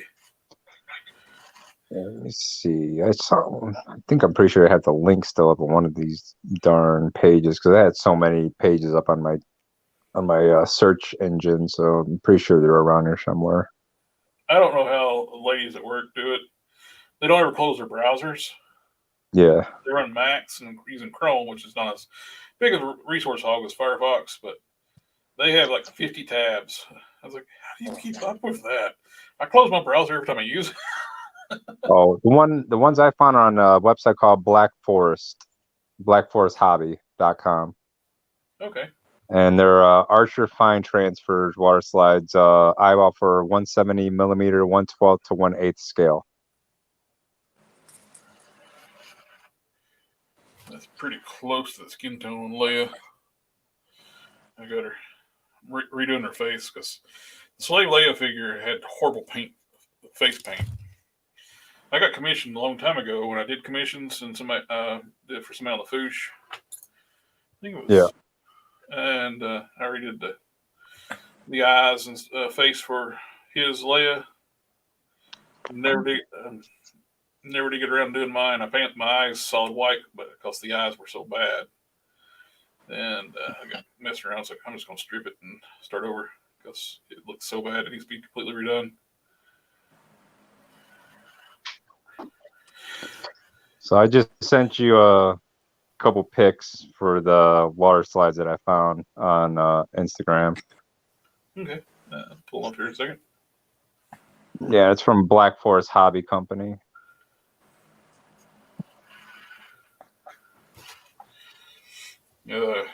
Keon, his shoulder surgery is hurting on the day, so I told him he said he might be on, might not be on. I said, dude, if you're not feeling well, just rest up. Yeah, if you're not doing well, just better to just rest up and come on the next one. Yep. Yeah. When you're recovering, your body needs the rest. Exactly. Oh, I'm sitting there talking about him. There he is. Oh, well, never mind. Hey, was your ears burning? I was sitting there like, was talking about Keon might not be on tonight. I'm going to show off three things, and I'm going to lay my butt back down. I'm tired. My arm is killing me. Yeah, you're right. Like I said, I'm going to show off three things, and I'm done. But I love you guys. So, yeah. I got my squad. Oh, we lost Matisse, too. He done bounced on us? I guess he probably dropped out. So how you feel? Probably dropped. I feel terrible, honestly. Yeah. My arm is killing me. It's not as bad as it was prior to surgery. Well, in some areas, and other areas it really hurts. They had to remove a lot of scar tissue. Ooh. Oh, jeez. Dude, they said it was actually wrapped around my tendons. I've never heard of anything like that. Wow. Yeah. But what had happened is when I first had my first surgery, they left me in a sling for how long was it? 5 weeks. Wow. With no movement, so nothing but scar tissue developed in my arm. Of course. So, but here is one of my customs. Nice. Oh, sweet. So, this is with the this is two of the Shang-Chi bodies. And then the Citizen V wraps. Yeah, I was gonna say it looks like the Citizen V wraps in the lower arms. Mm-hmm. Is that the wraps on around the waist? Is that from him as well? Yeah, all this is from Citizen V, man. So, like I said, the upper body is from the classic Shang-Chi. The lower body is from the movie Shang-Chi. That's actually pretty good. I like that. Yeah. And then the Citizen V wraps finished it off. He showed me that earlier in the week. I couldn't place the lower. I got the movie Shang-Chi. It just bought it mainly against the Mr. Hyde. Yeah, so this thing is really easy to make. That looks turned out nice. And so what I'm thinking about doing is making a modern version of Quick Kick by painting the bandana white. That's a perfect body for it. And the head sculpt is damn near almost spot on. Well, funny thing, man, I've been doing a lot of G.I. Joe research because I've been just diving in the rabbit hole. Yep. Quick Kick was trained by Shang-Chi. What? Yes. Well, yeah, G.I. Joe was part of Marvel Universe. They're still part of Marvel in the comics. That's awesome. Next up, I have a custom I'm in the works of. He's almost done, but I want to make some more Cobra Troopers. And I wanted to add up my own flair to it. So this guy right here. Oh, that's pretty badass. I love how that looks. So this is I had some extra Shang-Chi parts. I gotta get this camera square away. So these arms actually came off another classic Shang-Chi I had. I bought a bunch of them at one point.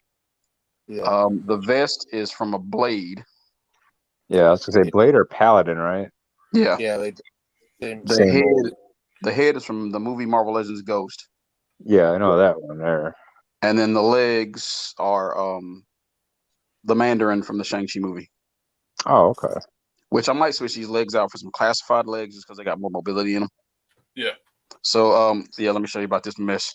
So these legs, as you see, the boot pops off.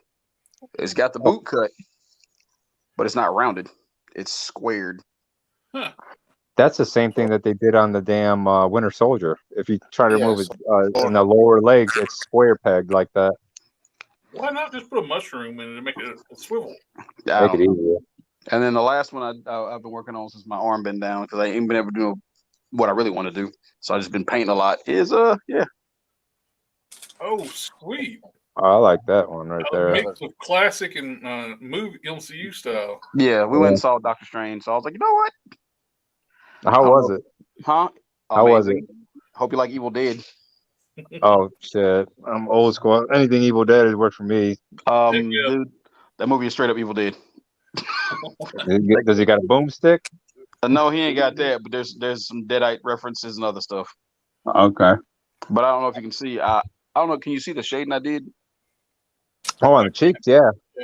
So, well, I did it all over the body actually. Yeah, I can see on I the can see the torso and Oh, the face. And stuff. Yeah. yeah, like Now, well, Anthony's custom says the chesticles. yeah. Now, what I am going to go back and do though is where I have everything as far as like on her waist area and her chest area where it's black. Yeah. I'm actually going to go back and I'm going to sculpt that and make it part of the outfit. Yeah. Oh, okay. That's basically kind of what I'm going to be doing with the new. I'm holding up. I can see it. I got you also looking. But the electrocute, her costume's got that same alignment of the down the center of the chest to the top of the top of her bustier near her chesticles. Yeah, I had to pick up a couple of enchant. So I got the lower body from the Enchantress because you know the woman Enchantress is the same body as the Enchantress. She has the high heels on. Yep. Yeah. High heels. She got the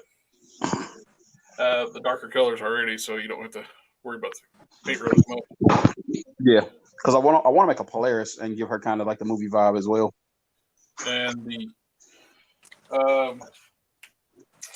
shriek legs will fit on the Enchantress body.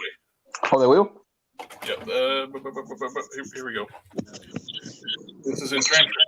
Well, this is Enchantress upper torso, torso, and Siren legs, which are shriek legs. Good to know. Appreciate the heads up on that one. Yep. Man, I will say this much: the toys do not. Some of those toys ain't in that movie, by the way. They straight up pulled a red herring on that, and they swapped out some characters from the trailers. Damn it! Oh, they're throwing us. One of the worst trailers I've ever seen that didn't match up to the movie was the Highlander movie that had Duncan and Connor McLeod. Mm-hmm. The trailer that released out was a completely different movie. Is that Highlander Endgame? Yeah. Yeah. Was that it? Endgame? I think it was Endgame. Yeah. Yeah, it was. It was in game. Well, they had two with two of Duncan. One had Connor in it. And I think he killed Connor. Oh, the second one with Duncan was terrible. Yeah. Awful. That Is that thing the futuristic one? Mm-hmm. Is that semi-super futuristic one? The Earth The was second Highlander. Yeah. Yeah, that one sucked. Apocalyptic Earth. It was like a bad Blade Runner with swords. Yeah. It's kind of Highlander 2-ish, too. Yeah. How many cuts of Highlander 2 are there? Like 3, 4? Yeah, I think it's something like that. Hey, Jared, how many Hulk heads you got down there, man? Good God. 43. Hey, Dom, ain't you supposed to be Hulk Smash Customs, not this man? Well, this man's sending them to me. Oh, okay. Never mind. Never mind. 17. Yeah, there's a few of those with my name on it. So 18 or 19. Yeah, I lost count. Jesus. Are you making resin casts of them? Some of them. Hey, wife, can you talk Jared into giving me a couple of Hulk heads?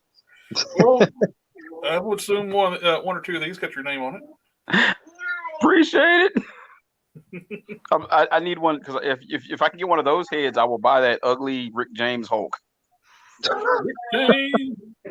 Oh Lord, my wife just said. I know when you talk about the new one. Mm-hmm. Yeah. I'm not a fan of that head sculpt. Dude, I'm telling y'all, better on this select body. Yeah. Yeah. Go to Google, look up Rick James becomes the Hulk. It was a Marvel What If. Yeah, it was. Yeah. That's the same face. Rick James, Hulk? I actually had the picture, though, the artwork of where that head came from, and believe it or not, all Rick James jokes aside, you know what? The artwork, the head is actually true to it. It almost looks like a '70s Hulk. You know what I mean? Like, Yeah.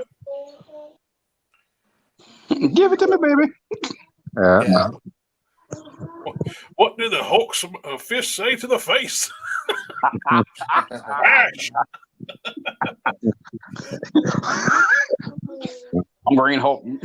Enjoy yourself. You know that the head that comes on that Superman figure, that goofy looking Superman from Garland, should make a good Samson head. It would. No, that's a good head in general. I told you that's a good head sculpt. Yeah. Oh yeah. Gotta dye the hair up green or paint it up. Taking the torso and making some push molds of the Superman ass. Mm-hmm. You really got to teach me how to do that, man. Use some blue stuff and just heat it up and just you can heat and pop this symbol out and takes the blue stuff and just push it in there. Mm-hmm. Then I can actually just use Epoxy Sculpt and while it's really soft, shove it in there. Oh, that was what I meant to ask you. How long do you let your epoxy sculpt sit? Depends on what I'm wanting to do with it. All right, so if I want to make like wraps or something like that, something cloth like, 25 minutes. Like 25, 30 minutes. You gotta let that stuff sit. Okay, because like I said, I want to sculpt that piece on Wanda. It's like with push molds, I would just mix it up and start pushing the mold immediately because it's super soft. Mm-hmm. You squish it in there. But to work with it, you gotta let it sit for about 25, 30 minutes. Okay. Well, like I said, I did want to hop on and tell you guys hello, tell y'all I'm alive. My shoulder is killing me though, so I'm gonna chill. Y'all know y'all got my support. I'm here on the sidelines rooting for y'all. I will see y'all on the next WIP Sunday. Yes, sir. Y'all take it easy and have a great night, man. Yeah. You have a good You too, man. Y'all take care, guys. Bye-bye. Bye. Bye. Let's see what we want to paint next.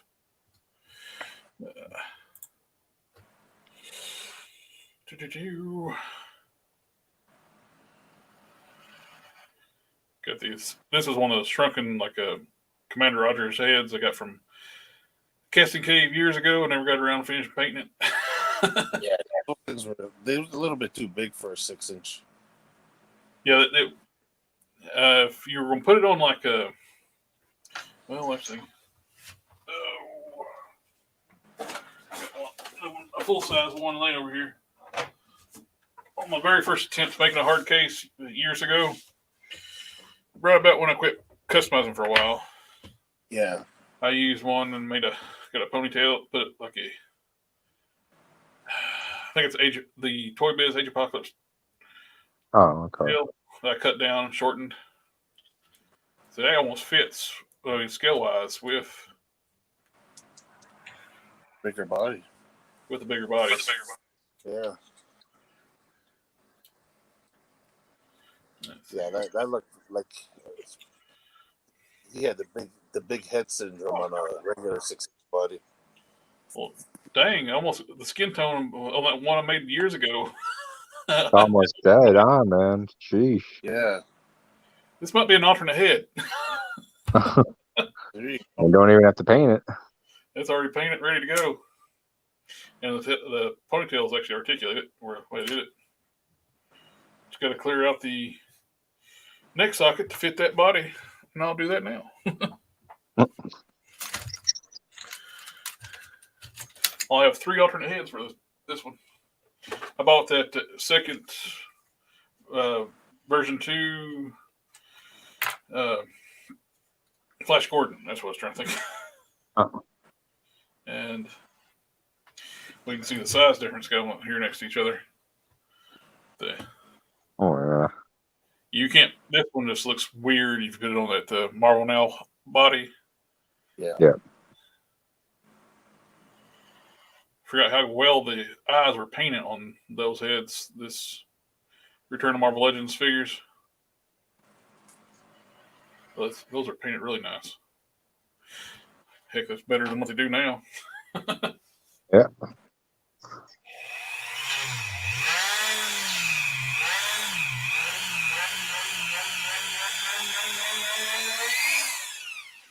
This one, back when I did the hot glue method to get the fit like I was using a DCUC body. Yeah. Back when I was making those earlier. Yeah, that looks good on there. Oh yeah. I think it needs a little fitting a little more. But damn, I think it looks good. Yeah, not too much more. It looks like it's sitting on there pretty good. Yep. Next payout from YouTube, I'm gonna get a Logitech camera for this for streaming here. This little cheap camera just don't focus well. Right. YouTube does not pay very often. Not much. Hey, YouTube, give you a camera. Yeah, they need to get me. Come on, YouTube. Pushing more people to the channel so I can pay for a camera.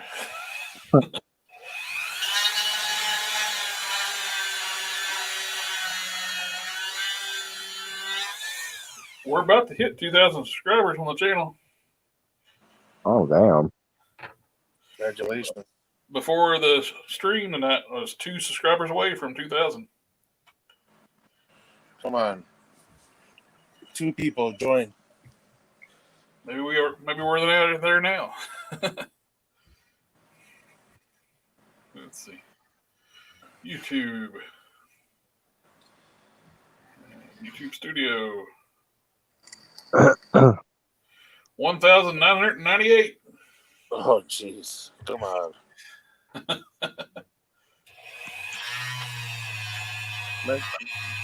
Mention your giveaway again. That'll probably urge a few more people. Once we hit 2,000, I'm gonna be doing a giveaway for one of these really cool KO Juggernauts. That's still sealed in the packaging. That is for the 2,000 subscribers. Still got one in the bag and one open. I got 3 open. I got one I used for parts when I did my Smart Hulk before, and I got the boots for the other Smart Hulk I'm doing with Don Sawyer's soft good one. My Mezco style Hulk I'm doing. Yeah. I got boots laying here somewhere. I have a chaotic mess and when I work. But yeah, I think this is going to work out great. I don't even have to paint this one. Yeah. Yeah, the paint's pretty much dead on. And I painted that for years before this even came out. This body came out. That one, when I paint the rest of the body, I'm probably not going to be able to dye this one because I want to keep the flesh tones. Yeah. So I'm going to have to paint and be careful. I'd love to be able to dye it for the shoulders and stuff. I can dye these parts probably. Yeah, the softer parts, you could dye those up easy. It's just It's harder plastic anyway. It's going to be harder to take dye anyway. That's the only thing I was thinking about, the shoulders. Yeah. But I want to keep the chest hair too because hard cases always drawn with that big bushy chest hair. Yep. You picked the right base figure. It looks good. I was going through all the different parts and figures and trying to find out the best combination. I think that's going to be a winner. Yeah. If on the bigger body, that works well. If you were going to go a smaller body, probably that new Vulcan body would be your best bet. Yeah. I was wanting to go with the George Perez style. He always drew hard case big. Yeah. He was go toe to toe with Prime in the comics. I think this one will fit in good with your Prime and Sludge Custom. So yeah, he's plus he's going to be bigger than Adam Bob but smaller than the big guys.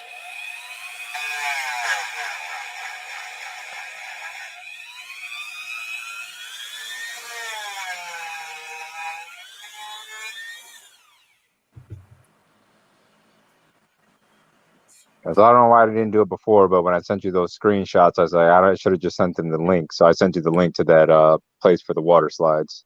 Oh yeah, let me pull that up.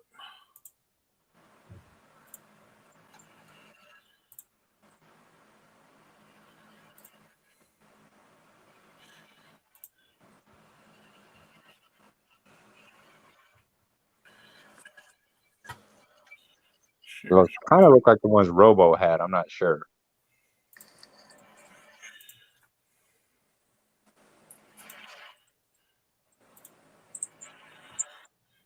Okay.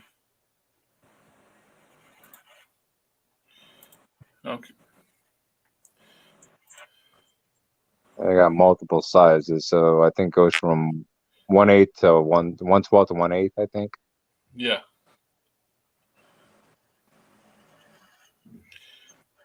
Those look nice. The ones I found. Let's see if we can find them here. Hey, I sent you that video. Oh, I forgot I was sharing the screen. Oops. Let's find it first before I share.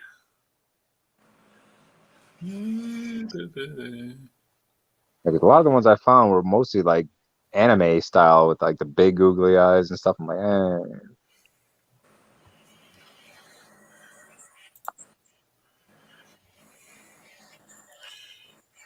Share screen. I found this guy. These look a lot like the ones Robo's using. It might be the same outfit. Just selling on eBay. 1/12 scale.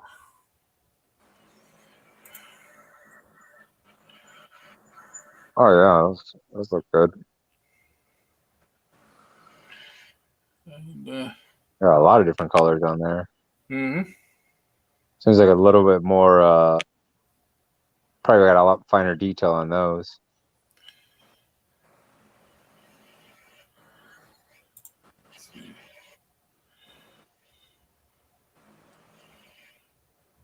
Oh yeah, those will probably work out really good.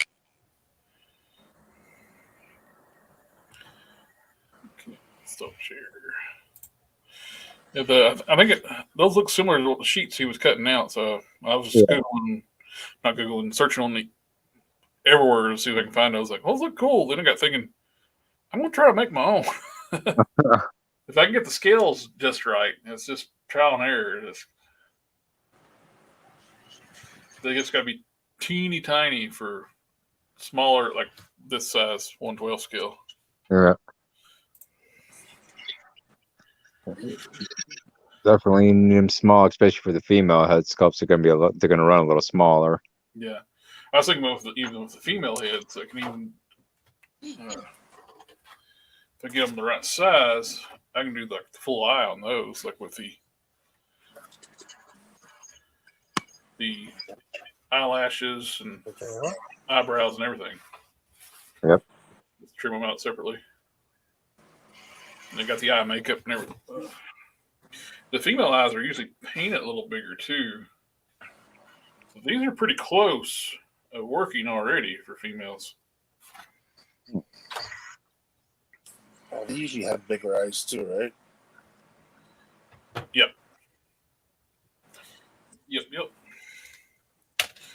And Oof.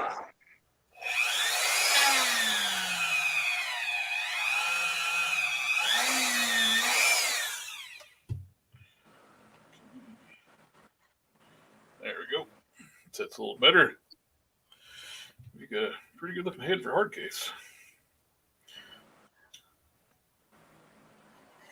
That'll look real good. See, he was drawn so differently in, like, between different titles. Yeah. Yeah, that looks good.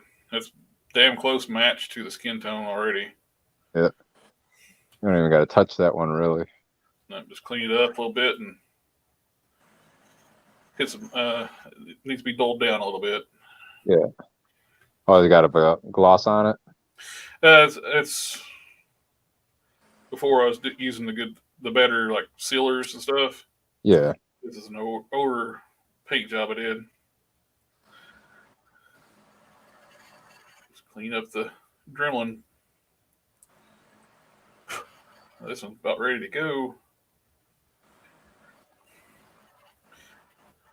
At the Thunderstrike hit, with the Skull Buster, Skull Cruncher. Yeah, Oh. Skull Buster. Yeah. Yeah, that head and the Thunderstrike hair, that's George Perez right there. George Perez, hard case. I like that head sculpt. I mean, I've never seen it without the paint until you stripped it down. That's actually pretty cool head sculpt. It is. It's surprising they haven't used it for anything else. Because they usually reuse a head once or twice, at least on something other. Yeah. So you reused the nuke heads on those Hydra soldiers. Yep. Oh, Oh yeah, that Hydra Soldier 2-pack for that whatever the bigger bod. Yep, we're using the Hyperion body. Yep. I saw somebody he used the regular Duke Nukem head and stripped it down, painted it silver, painted the hair black after he shaved it down, and made a Colossus head, which is pretty good. I was thinking about doing that myself. Oh, nice. But trying to match the paint, that's the whole thing. You could about take a Hercules and make you a non-powered up. How much height does not Hercules, the Colossus? How much height does Colossus gain when he powers up? Let me look it up because I think it's because I think it's closer to 7 feet. Let's see. Is he like 6'5" and then goes up to 7 feet or something like that? Or His height is 6'7", but let's see. So normal form, he's 250 pounds. Armored, he's 500 pounds. And well, that's not telling me the damn height. I want to see height and power. So let's see. Let's pull up his wiki. So he's normally 6'7", but it's not telling me what his height is when he's. Okay, so official figure states his height is about 7'5" in transformed state versus 6'6" in human form. So yeah, you take the new Hercules figure and use that as a base for human form, his base form body. Yep. And he grows down pretty much another whole nother foot. Yeah. Goes from 6'7" to 7'5".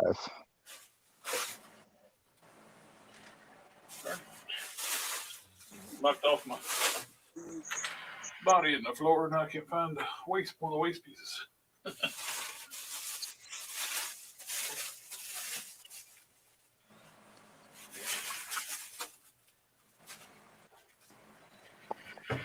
Just wish it would have had an alternate head sculpt with gnarling his teeth and whatnot, but of course they give us that stoic look.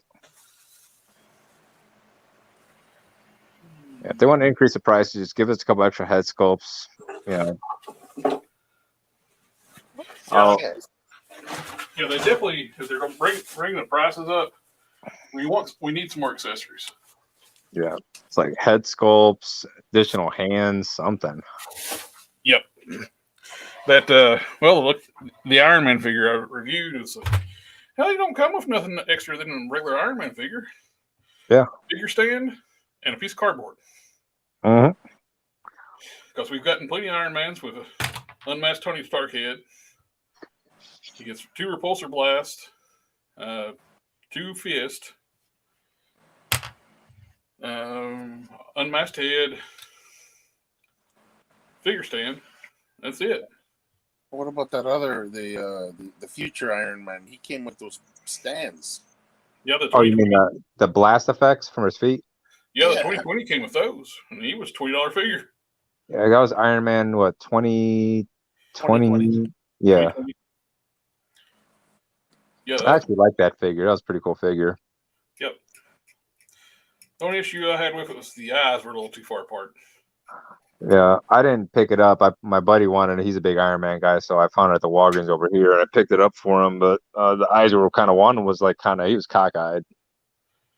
Yeah, I don't know why they painted like eyeballs inside the slots. So it's kind of made it look a little weird. Yeah, they could have just left it open, just left it white or whatever, and it would have been fine. I guess it's probably more accurate to the way that character was in the comics. Yeah, Yeah. they drew him like that, right? Yeah.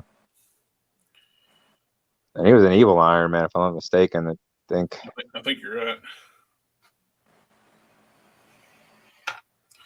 That's not the head. That's the head. Yeah, this head's going to work out great. I hit that with a little bit of dull coat, then a semi-gloss, gloss up the eyes, and it'll look perfect. Yep. And now I got to remember how I matched that skin tone. I would assume way I would do skin tones and still do skin tones for as long as I still got it. I take the tester's skin tone warm, mix it with the skin tone tint base, the light. Mm-hmm. Mix those and some yellow, and it would pretty well give you like a natural skin tone. Because this is the warm has got a real. Well, this is it. It's a very pinkish hue. Yeah. And you lighten it up with the tint. Then you want a little bit of yellow to bring it more like a natural flesh tone. Mm-hmm. Depending on how much you want to go, how far you want to go one or the other. Sometimes I'll add a little brown to it too. And a tad bit of rare occasions white. If I need to lighten it up a little more. That works out pretty good. I think my base green is looking really good on those. Yeah, it is. Got the Marvel slick. I'm gonna scratch his neck. Just fitting heads.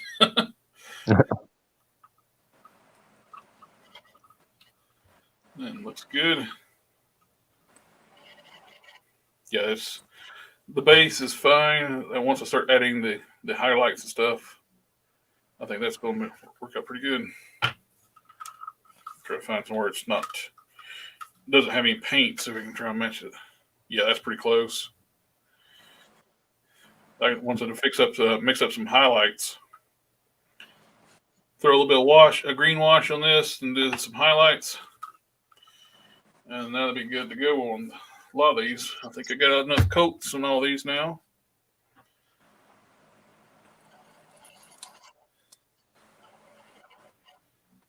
Yeah.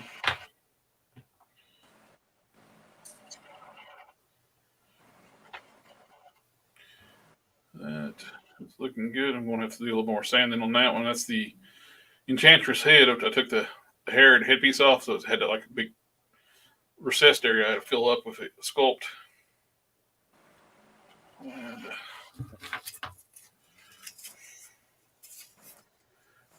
I had a few of those female house sculpts have a real bad recess.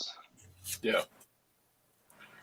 They cut these recessed out to fit the hairs and the hair pieces, and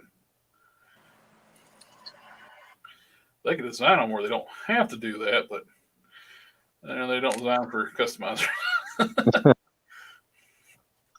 Yeah, they don't really think of us. That's when everybody was clamoring about like, oh, we can't wait for pinless joints and stuff. It's like, they're like, shit. Careful what you wish for. I was like, it might be a pain in the ass if I want to customize. Thank God for eBay and fodder lots. Yeah. Oh, a lot of people will be dumping their older figures that don't have pinless joints on eBay. Oh yeah, you can get some pretty good deals. Like I picked up one lot, I think it was like 4 years ago. It was like 20 figures, 25 figures, and most of them were pretty much complete. They just find some are missing like a hand, some missing like a head sculpt and whatnot, but pretty much had all the arms, all the legs, and the torsos, and bought them all up for I think it was like 25 figs, something like that, for like $75 or $60, something like that. I had a good deal a while back too with I ended up getting a lot of bucky cap bodies. I mean, actual bucky caps. I don't know what he did with. He was taking the arms off of them. Uh-huh. I don't know what he was doing with them. What kind of customs he's making with just bucky arms, but he did. They didn't have heads. They didn't have arms. Huh. I had several of those in one lot, and that's when I made that kind of like a crossover, like a what if style bucky cap. If they didn't fake his death, and he just kept on like use part of the Captain America costume when he went back to being a Winter Soldier. Yeah, it turned out was a pretty cool custom. I saw that one. I like that one. That was pretty cool looking. I like diving in my fodder bin sometimes just to see what I can make out. Like that, those G.I. Joe figures I made, those female Joes I made that week before last or something. Yeah. Still got to figure out the head for this one because it's got the movie Scarlet. For some reason, they made a smaller neck peg. Why would they change? That's what some of the stuff Hasbro does. Just like, why not standardize? Yeah. So I need to find a head that'll work out fine for that. And I found me one of those gung ho's at Target the other day for $20. I picked them up. Oh, nice. So, because I like that body, but I don't like the vest. So I know Action Force with the Valleverse, he's got those new vests coming out for the traditional gung ho vests. So I was gonna, because I remember I saw them a while ago and I had them in my cart, but then I never picked them up and didn't put them on my save list. So they're all sold out on pre-orders, but eventually I have to pick up 3 of those vests and then convert those gung ho bodies into Reaver bodies. If you get the version 2 of the Valleverse Sergeant Slaughter, yeah, it comes with the proper Marine cover for gung ho and a vest, so you can do like a Marvel comic style gung ho. Yeah, I just want to take that vest and make it for like the Reavers from X-Men. Let's see, I got here. They're the ones that Valleverse made for Action Force, but they're like powder blue. They're that real bluish color, like from the G.I. Joe cartoon with gung ho. Sure. Which I don't want them blue. I want them green, but.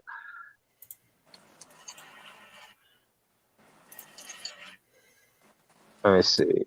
Yeah, that's pretty much be the good vest that would work with the Reavers as well. Yep. That's the vest that comes with the version 2 Slaughter. Yeah. And it comes with that Marine cover too. Yeah, because I would have to paint up that vest and the legs. I'd keep the bottom legs and whatnot, but just remove off the chest tattoo, and that'd be the Reavers right there. I just have to repaint the upper torso or crack the torso and put up a different torso for one of the Reavers since he's African American. Mm-hmm. Or you can actually you can pick up the Roblox pretty cheap, the version 1s. Yep. And it's the same torso. Same I might do that. Because I don't know when they're gonna. I know they're eventually gonna. Because anytime I think about a custom and I start getting ready, putting the piece together, everything else, they always make the frickin' figure. It drives me absolutely nuts. Oh yeah, that happened to me a few times. So these are all the same bodies. Yeah. Oh yeah, because I forgot the roadblock. Yeah. This has got the tank top. The heavy artillery roadblock was the first one to have the tank top sculpt. Yeah. I got an extra one of those when I did the Sarge. I still can't get over how well that 1991 head works on a modern body. Yeah, it worked out really well. That's really surprising. Especially considering it. I'll admit I wasn't the first guy to do that, and before I even saw it, someone else do it. Me and Dom talked about that for a while, and I kept staring at that vintage figures. Man, that would be perfect. I just don't know what size it is, so I never had one. I didn't want to buy one and end up not being able to use it. And I seen someone else use it on Mega Slaughter. It's like, yep, I'm ordering it. And the skin tones match too. Yeah, it matches the gung ho parts.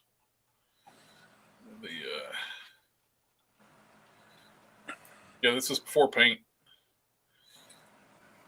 There's no paint. I didn't paint that head except for the glasses and touched up the crest. And I touched up the hair a little bit. But skin tones, I didn't touch it. It matched no parts perfectly. You had to drill out the head, though, right? Yeah, it had a neck on it, so you had to cut it off and drill it out. Yeah. Here.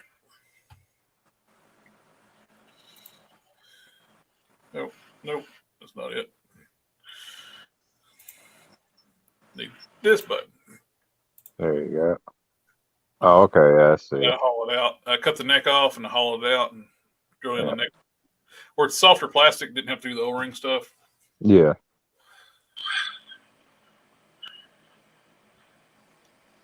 That's worked out really well.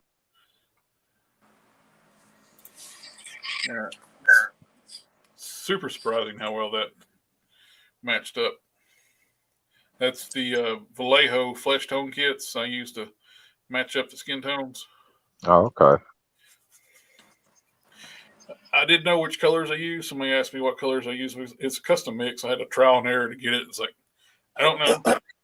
I can tell you what ratio it is. I do it by eye. I was like, paint it out on a piece of paper, like a scrap piece of plastic or something other. It's like, that looks close. And I start painting it on there and let it dry. It's like, okay, I remember what I did there at the time, but it's been January when I made that, so I can't remember what I did now.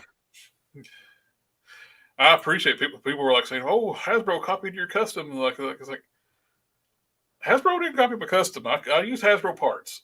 I'm not that arrogant.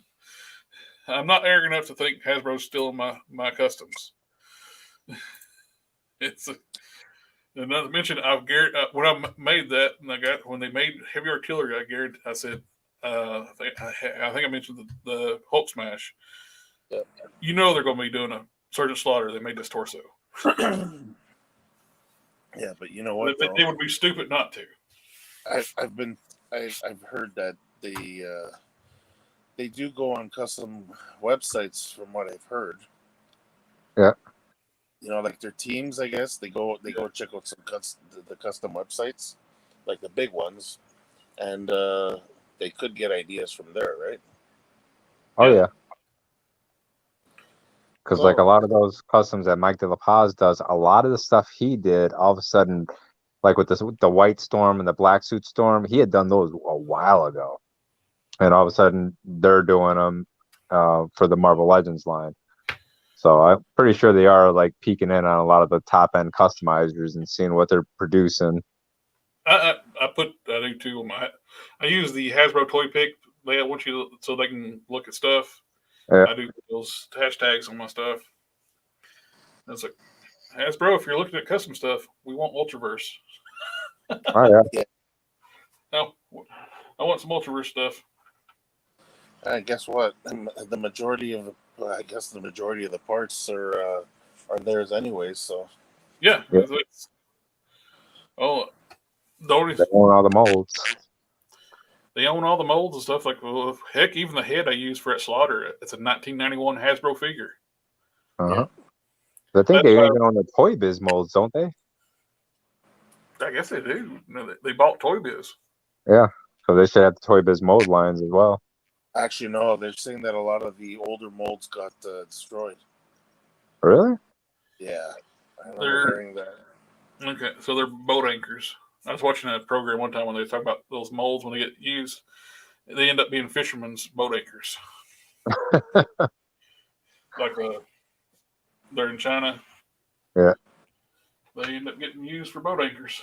So just think about like G1 Grimlock and those like old Transformer molds. It's like, why don't they reissue those? Because they're probably on the bottom of a river. They don't want to spend the money to engineer new molds. And after a while, those molds start wearing down anyway. That was one of the big problems with the Bucky Cap mold. Yeah. He's getting loosey-goosey. Oh, yeah. And get that gap in the torso right there at the ab crunch. Yep. You can shift it back and forth and got a nice big gap you can see daylight through. Even on the female molds, like the Enchantress one's not one of them. Like with some of the skinny leg ones. Yeah. Or the ball joint barbell peg, double ball peg Yeah. through the lower torso. Yeah. It's wobbly on a lot of those figures. It rocks. Yeah. You can shake it and the legs are wobbly. That's that generational degrade on the molds. This is a songbird. She's got that mold, but she don't have the wobble. Yeah. She's an older generation, so she don't have the hip wobble. Right. But some of the newer ones that use this mold, they're nice and tight, and they would just shift like a quarter inch, just rocking back and forth, not lock in. I end up having to when I use those torsos just for custom stuff, I'd glue this in and take a couple drops of glue around the edges, make sure they don't move. So it makes the figure unstable.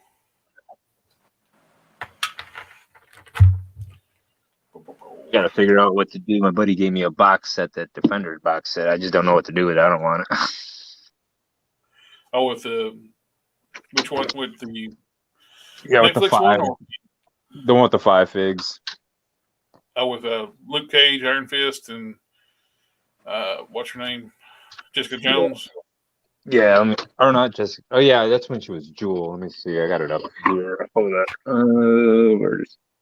Is it a 4-pack or a 5-pack? Let me see. Oh, 4-pack. Never mind. Yeah, Daredevil, Luke Cage, Iron Fist, and what's his name? So, yeah. I ended up customizing that Luke Cage. I got rid of he's got boot feet, so they don't articulate well. Right. I ended up doing a leg swap and so you have black legs and making it look more like the STC one. That's basically what I did.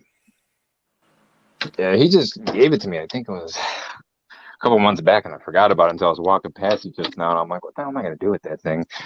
I'll figure out something. Maybe I'll customize it. Maybe I'll take it to one of these little local shops and trade it in for something else. I'm pretty sure a lot of people probably want that. Yeah, I think you wouldn't have. I don't think you'd have trouble unloading that one. Yeah, because I looked it up a couple of weeks ago, and I think they're still running like $70, $80 online. But I mean, I have no interest in the box set. And he was like, "Well, you can have it." And I was like, "What are you giving it to me?"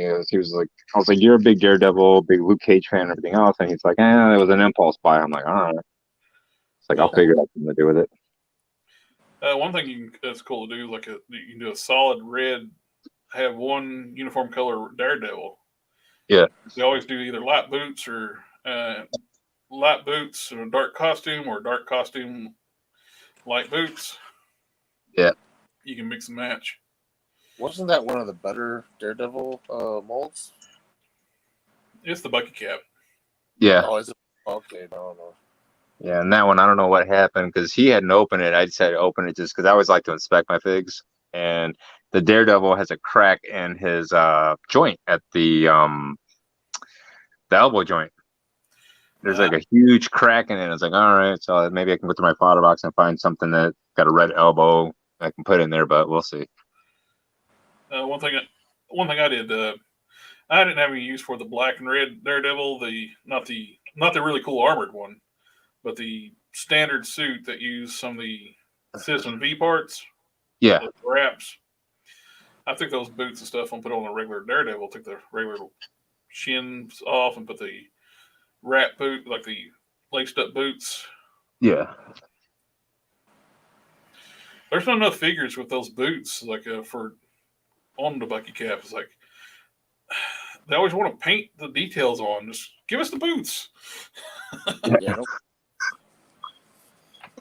I'm hoping Hasbro steps up their game, especially since, like, when you're looking at the price point for the figures and what we're getting, and then you look at the G.I. Joe line, it's a far superior line already. Oh, absolutely. I have really. You get so many accessories at the Joes too. It's like, yeah, $25 for the Joes, but you get a ton of guns. And the only thing the Joes are lacking on are extra hands. Yeah. And if they start giving the Joes extra hands, they'll be absolutely kicking Marvel Legends butt. They already kick them butt on sculpt wise. Sculpt is killing Marvel Legends line. Their Marvel Legends doesn't even come close to their Sculpt line. Yeah. You got textured suits and like in details and armor overlays, everything. It's just so much better all around. And you think they would take a little bit more consideration into the Marvel Legends line because I mean they revamped that fucking line. Yeah. And Joes are even cheaper in price point too. Yep. You know, we're paying $5 more for Marvel. I don't see other than like gouging people for nostalgia, the Toy Biz line is just overpriced. That Toy Biz retro line is just overpriced. Yeah. Oh yeah. Considering it's like I can go with $25 on a Joe figure over $25 on a Legends figure. And it was the 20 anniversary Legends. They're $32. Yeah, they're up there. And that Toad ran me 30. He was more expensive than the other ones. Yeah, 34, and I mean, he's just a base figure. He's nothing special. And they're reusing like some Pizza Spidey parts. Yeah. With some new parts mixed in, but they didn't give everything. They gave him penis legs, but they got this Pizza Spidey arms. So it looks weird. Mix and match styles. If you're charging a premium for him already, give us a full sculpt. Exactly. You know, I guess I'm probably in the minority here when I say I would have preferred.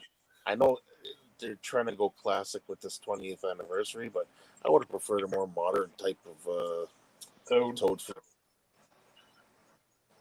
I kind of like the retro look, only just for the nostalgia purposes. But if they went with a more modern Toad, I wouldn't have cared. I would probably actually gone on that one as well. But it'll fit in better with like my more classic looking Magneto and classic Scarlet Witch. Well, yeah, that's kind of what they want to do. Like if they're going to give you a Toad, like this is the Hasbro's first and the second Toad figure. Well, we're talking comic based, right? Like, yeah. I knew they were going to give us the classic look rather than the more modern, but yeah, I guess I kind of like a lot of the modern.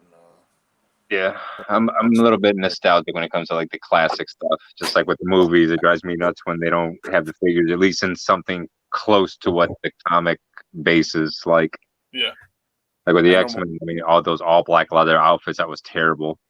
Yeah, most people are going to agree with you. They they're going to look at me and say, no, we want the classic. Yeah, I get it.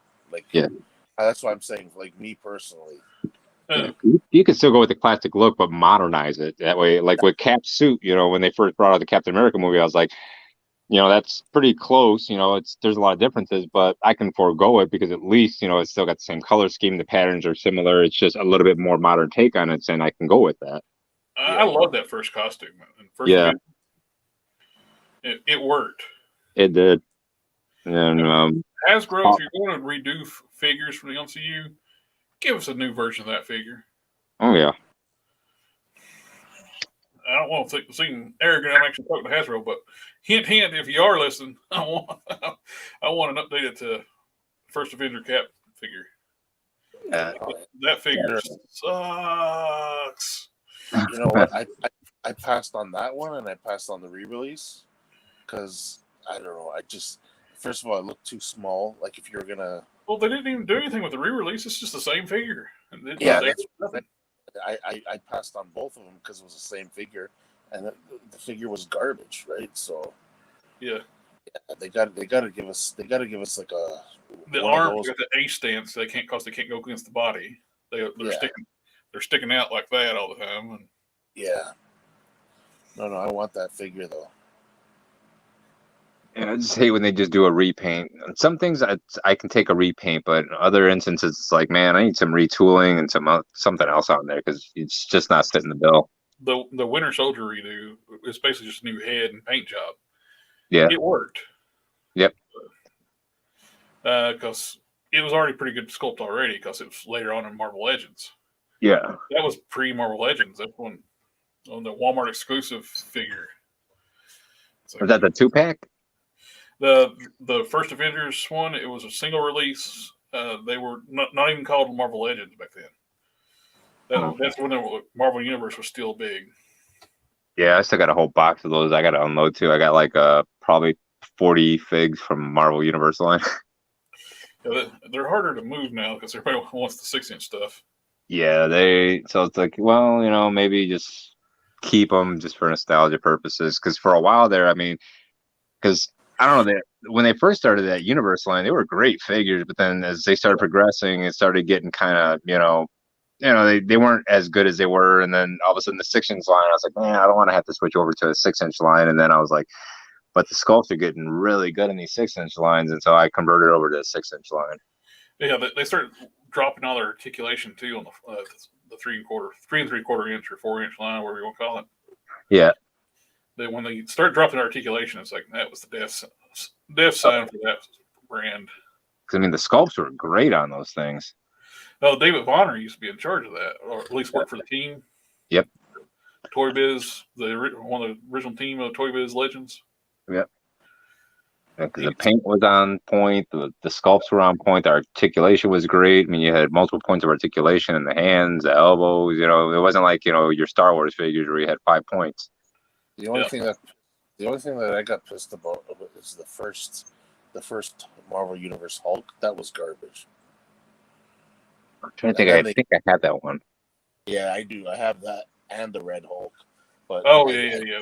They didn't have like wrist articulation. It was just like the fully sculpted forearm. Yeah, I hated that. Then the later Hulks were great.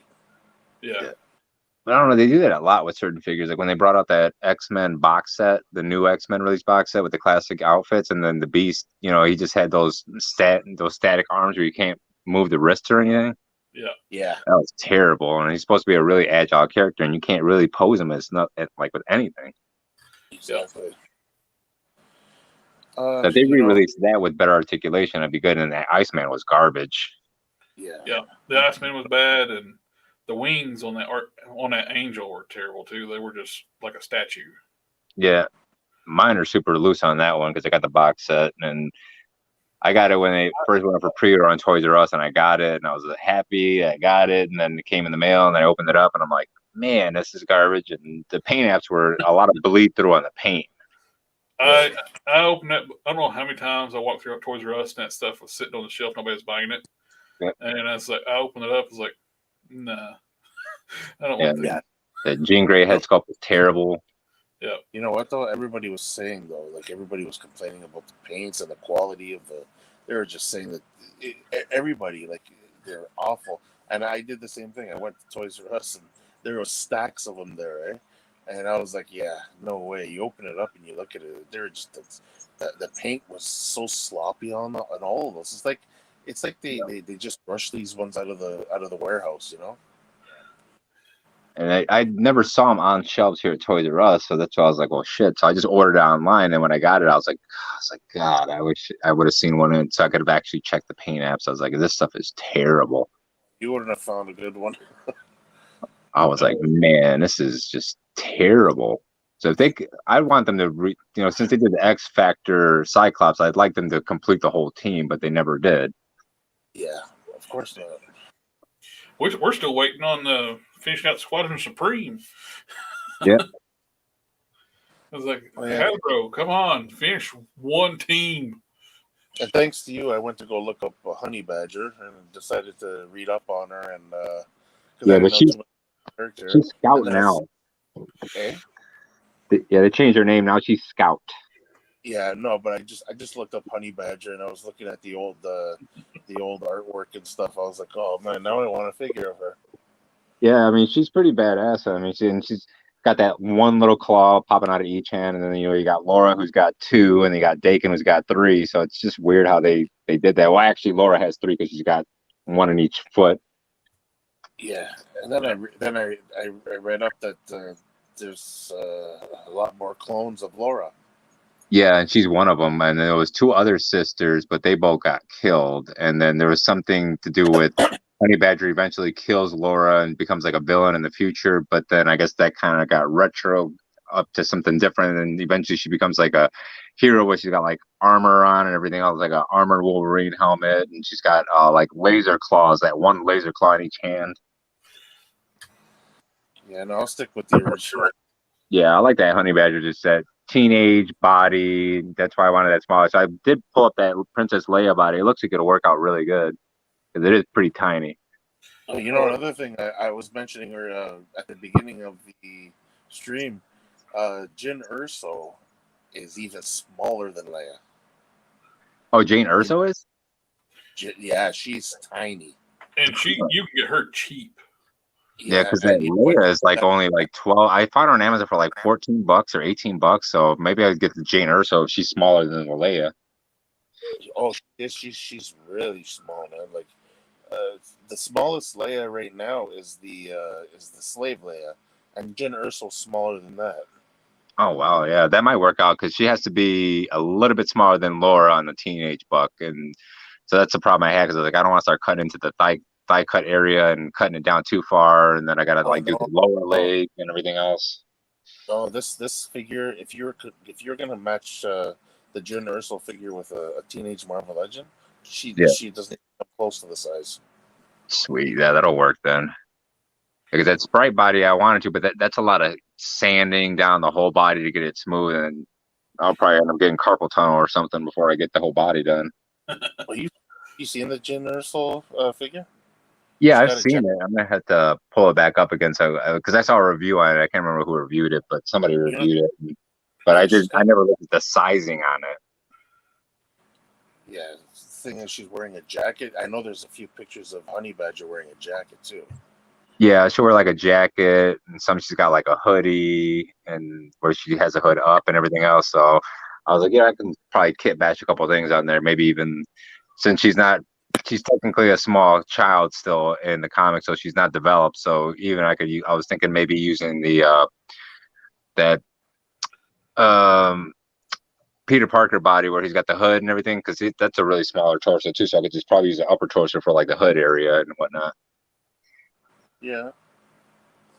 I need the hood off that. Yeah. The homecoming body, like the homemade suit, is that one you're talking about? Yeah, the homemade suit one. Yeah. Yeah. I used to have one. I sold it just because I had no use for it. Yeah. Then I start making my Ultraverse customs again. It's like, man, hoodie been perfect for solitaire. Yeah. I gotta make me a run down to Kokomo Toys in Indiana. It's about a 4-hour ride, but man, they got a huge selection of everything, and they got loose figs, they got mint on card, they got everything there. It's just a huge toy store in Indiana. I don't have anything like that around here. That place is huge. I mean, they actually relocated to another facility site, and it's a pretty big store. And a lot of the guys, when they were coming up to New York Comic Con, when they were driving up from Florida and everything, they all stopped in there when they were making their vids on, toy hunts and whatnot. And they stopped in Kokomo Toys. And one guy managed to get his hands on that Giant Man Bath Build-A-Figure for like $150. And they had a lot of the old Toy Biz Build-A-Figures. Like they had Sentinels, they had everything. They got all kinds of stuff there. And they buy toys, they sell toys, everything. They got the 3 3/4 original G.I. Joes mint on card there, as well as loose. They got the Star Wars figs from the original series. All of them. They got literally everything. Funko Pops. They got one whole aisle full of Funko Pops. Nice. Yeah, so if you ever get to Indiana, just hit up Kokomo Toys. You mentioned you're getting rid of your Marvel 3 3/4 inch figures. Eventually, what I figure out, either that or maybe because like a lot of times my daughter's cousins come over, and one of them's a boy, and my daughter, of course, being a girl, she has Marvel Legends of her own, but he spots my figs, and I was like, don't you dare touch my stuff. And so I may just be like, here, just tear these up and leave my shit alone. Because every time I turn around, because like I'm running out of room, I got so many boxes of Legends, because eventually we're moving to Wisconsin, and then we'll to purchase a home up there, and I'm going to have just my own Marvel Legends man cave. One room is just going to be dedicated to nothing but my figs and, me customizing and whatnot. But until I get there, everything is still all boxed up. And so, like, I'm running out of room here. And she's like, oh, we can rent the storage. It's like, no. I got about $2,000 worth of figs. I'm like, they're not going anywhere. No, I wouldn't put those in storage. It's like, I don't care if it's climate controlled or whatnot. I was like, I don't want to take a chance. And I was like, I'll figure it out. As that means if I gotta, get rid of things, which I've been doing. I've been purging a lot of stuff. You got a lot of stuff that you don't ever use. And so I've been doing that in the course of the last 2-3 years. Like, oh, I just made about 4 feet of space. So that's where more Marvel Legends will go. I've heard a lot of horror stories too. People like getting their collection stuff stolen out of storage units. Oh, yeah. And I'm not trying to do that. I mean, it's all insured and whatnot. But, for me to have to go back in and buy it all back up. Because, I mean, I got my Marvel Legends just for under collectibles under my insurance for my renter's insurance, so I've got it covered up to $25,000. Nice. But I need to do that insurance. I mentioned the 3 3/4 inch because I was wondering how easy it would be to find a Juggernaut. A Juggernaut? Yeah, I haven't really looked on eBay. The 3 3/4. I mean, if you go on eBay, they're all over the place. Yeah, I might do that. Just for a custom. Yeah, because I went on eBay not too long ago, and like a lot of times you'll find the 3 3/4 inch Juggernaut as well as the Colossus Juggernaut 3 3/4 inch as well. Yeah, I redid my head socket on the casting for the logo head too. I had this where there's such long ball joints. When I did it before, it's just too much peg and it's like too much slop. It wasn't grabbing good. So I drilled out the head a little bit more. I got to get this painted eventually. Yeah, I hate the way he designed the necks. The peg goes all the way up and then you can move it. Yeah, your head's almost hollow. The ball joint sits top of the skull. I know. Yeah, why? Well, the Superman same way. Yeah, you got no problem finding Juggernauts on eBay. I'm on eBay right now, and but the prices that they're asking for them are pretty ridiculous. Like mint on card, they want 45. This one guy wants 45. Oh, no, I just need a loose one. Yeah, loose ones, $30, $29. Yeah, that's a little expensive for that's going a to be 3 a lot worse 3/4. For me up here, it's going to be a lot worse.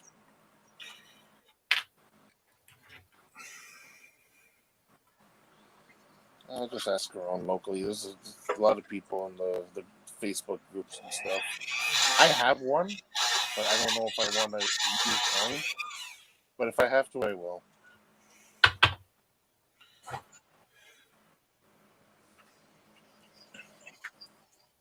There we go. I'm going to start on tearing this apart this week and working on the paint on this one. Those things come apart easy. Yeah. Oh yeah, that's the one I'm waiting for. I don't get the way he did his arms because you just pull them out. Isn't it got that weird little cup that goes in there? Yep. Yeah, it's a fake butterfly. It's like a fake swivel joint. It's just a floating joint that moves around, and it basically just covers up the long ball peg. Yeah. You don't even have to heat these up to pop the arms off. Oh wow! It's just a plastic clip inside that holds the ball joint. Just not a fan of how deep the recess is on the articulation disc. You can mix and match parts easily, though. Yeah. So yeah, it looks like it's just recessed pretty far in that disc at the shoulder joint. Yep. I know I meant on the actual where the pin goes in right there. The disc for it seems like it's pretty recessed. Oh yeah. And it's a long, skinny peg. So. Yeah, and then you can see that cut right there in the articulation joint, which is pretty deep too. Yeah, the biceps to cut. It's just the double jointed elbow. Yeah. He don't need to make those that big. I don't know why he does that. It's like breaks the sculpt terribly, like on the bicep. Yeah, it does. The hinge is halfway up the damn arm. Yeah, it's breaking up the sculpt real bad. It's got great range, but it's ugly as all get out when you use it. Yeah. It's McFarland for you. At least he's doing the weapons packs. Yeah, I need to order one of those. I If think not that's so his well. way of getting around the whole, Yeah, we're not putting guns in the toys deal. Yeah, but it's released not like under he's the giving them away. McFarland brand too. So Yeah, Yeah, but it's again, it's not like he's giving them away. So exactly. he's just making more money off of them. Exactly.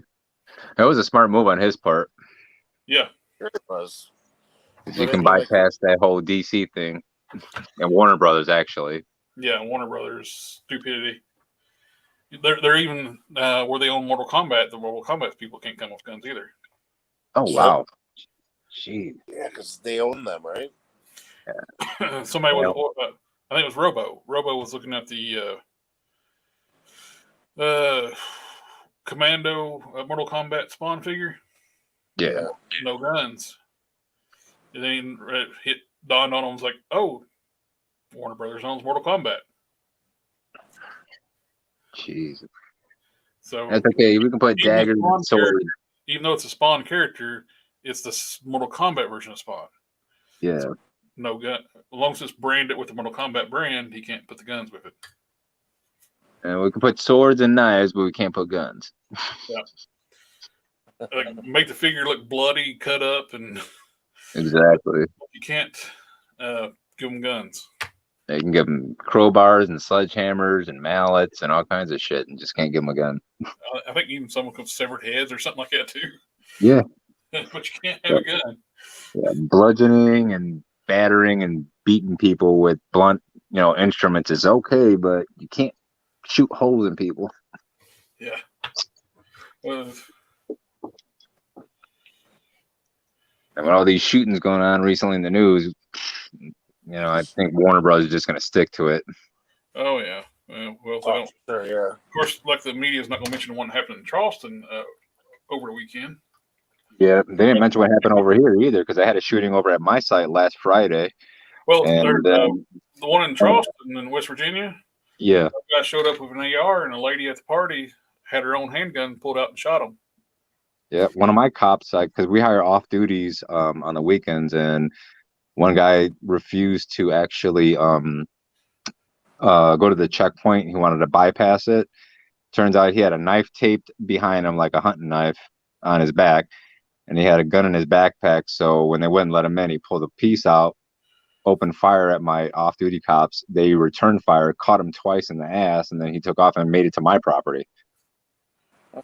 And this guy, there wasn't enough evidence on him, but he killed his dad in December. What's he doing out?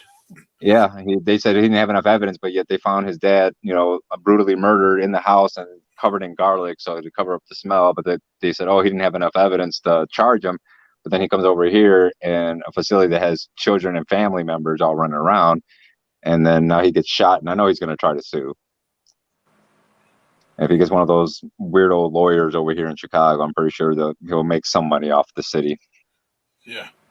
But he's still locked up. He's not going anywhere anytime soon. He doesn't need to go. But I mean, yeah, he had a hunting knife, like literally duct taped to his back, as well as a piece in his dam with extra magazines in his backpack. But he threw the gun in the river on my property, and then they used this giant magnet and they got the gun. So he's got those charges coming up. So I hope they reinvestigate him for the death of his dad, because I don't think that person needs to be out and about in society at all. No. On their matter, that was a loud echo. What happened there? On a different matter, but you talk about the magnet. Have you ever watched those magnet fishing guys? Huh? Have you ever watched those videos like people magnet fishing in rivers and streams? Oh yeah, the stuff that they pull up. Yeah, I've never seen them do it, but I actually watched them when they were, because I thought they were going to drag the river, and instead they brought out this gigantic magnet. And they were out there for about 3 or 4 hours, but they found it, pulled it right up. They people pulled do up that hobby and actually like magnet fish and like find stuff in streams, like pulling stuff up. Mm-hmm. You see them find guns quite often and call the cops and report, give it to them. Yep. That's a good thing to do, especially with the bottom of these rivers with all that muck and stuff. You need a magnet, because dragging it ain't gonna do nothing. If you find a gun in a stream, more than likely it's been used for something bad. Mm-hmm. Yeah. God, who knows how many guns they'll find here in the Chicago River? Probably find some of Al Capone's old guns that he, his throwaways in the river. Yeah.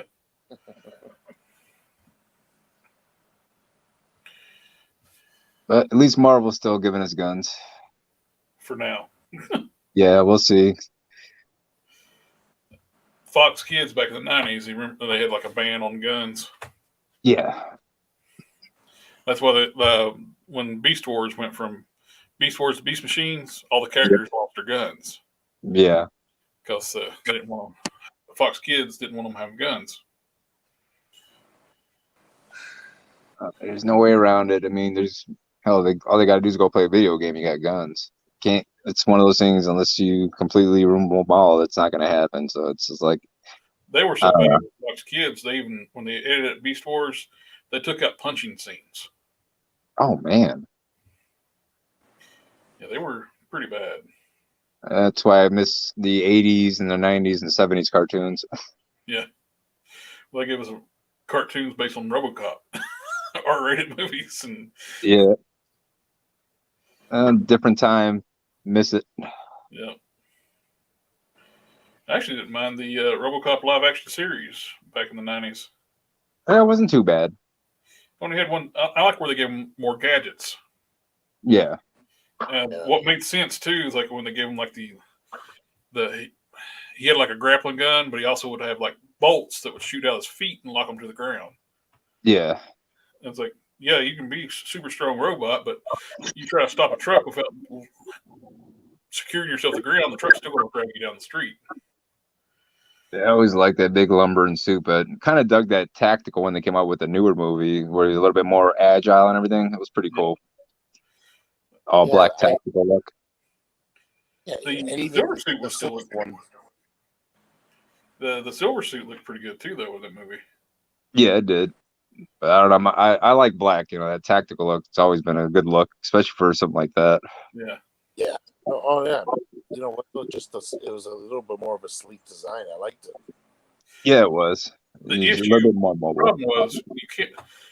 If you're going to do a big budget RoboCop movie, make it radar. Yeah. They wanted to PG-13. For something like that, we can't go PG-13. You gotta give it a little bit of oomph. They want to turn everything into kids movies anymore.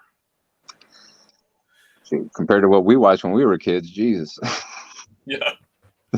RoboCop was a kids movie back then when we were kids, and exactly. But it's part of the culture, shoot 'em up, bang bangs, man. Yeah. Good old days watching Death Wish as a kid, Dirty Harry as a kid, You shoot the bad guy. That's how we grew up. The bad guy, you shoot him. Mm-hmm. You know what though? I mean, everything is so sheltered now. It's like, come on, man, give me a break. You know what? You should, if you're brought up, halfway decent, you shouldn't have to be told that you're not supposed to do that in real life. And you know what I mean? It's like, come on. Well, I always say it's home training, man. They want to make every villain sympathetic and give them a reason why they're bad guys. Yeah. You don't need that. Some people are bad. That's all you need. Yeah, hell, look at society. I mean, there's good and bad in society. In real life, it's a reality. So, I mean, it shouldn't be. It should be reflected in the movies and everything else. There's no rhyme or reason behind it. It is what it is. Well, they were trying to make the terrorist from the Falcon and the Winter Soldier sympathetic. It's like, yeah, they killed innocent people because they didn't want to give up the free stuff. Yep. It's like being sympathetic with, the Third Reich and Hitler. It's like we can't be sympathetic to that. It's a reality. Yeah. That girl was kind of a Hitler, like a terrorist in that show. So the whole premise of them becoming terrorists was because when half the population on Earth died, they got to take their stuff, and they were mad because they had to give it back when they came back. Yep. What was it? The Red Hand or something like that? Or yeah. I can't remember. I know it was something. The Red something. And they tried to make her be a better character. Yep. Yeah, I don't know how the hell they made people want to like her. I don't understand that. But nobody did. I'm pretty sure there were And he some people. carried her dead body, and he flew down carrying her dead body like she was just a lost soul. And it's like, how this is terrible. We had to get a die. It's like, well, she murdered countless people. Yeah, she's a bad person. I don't care.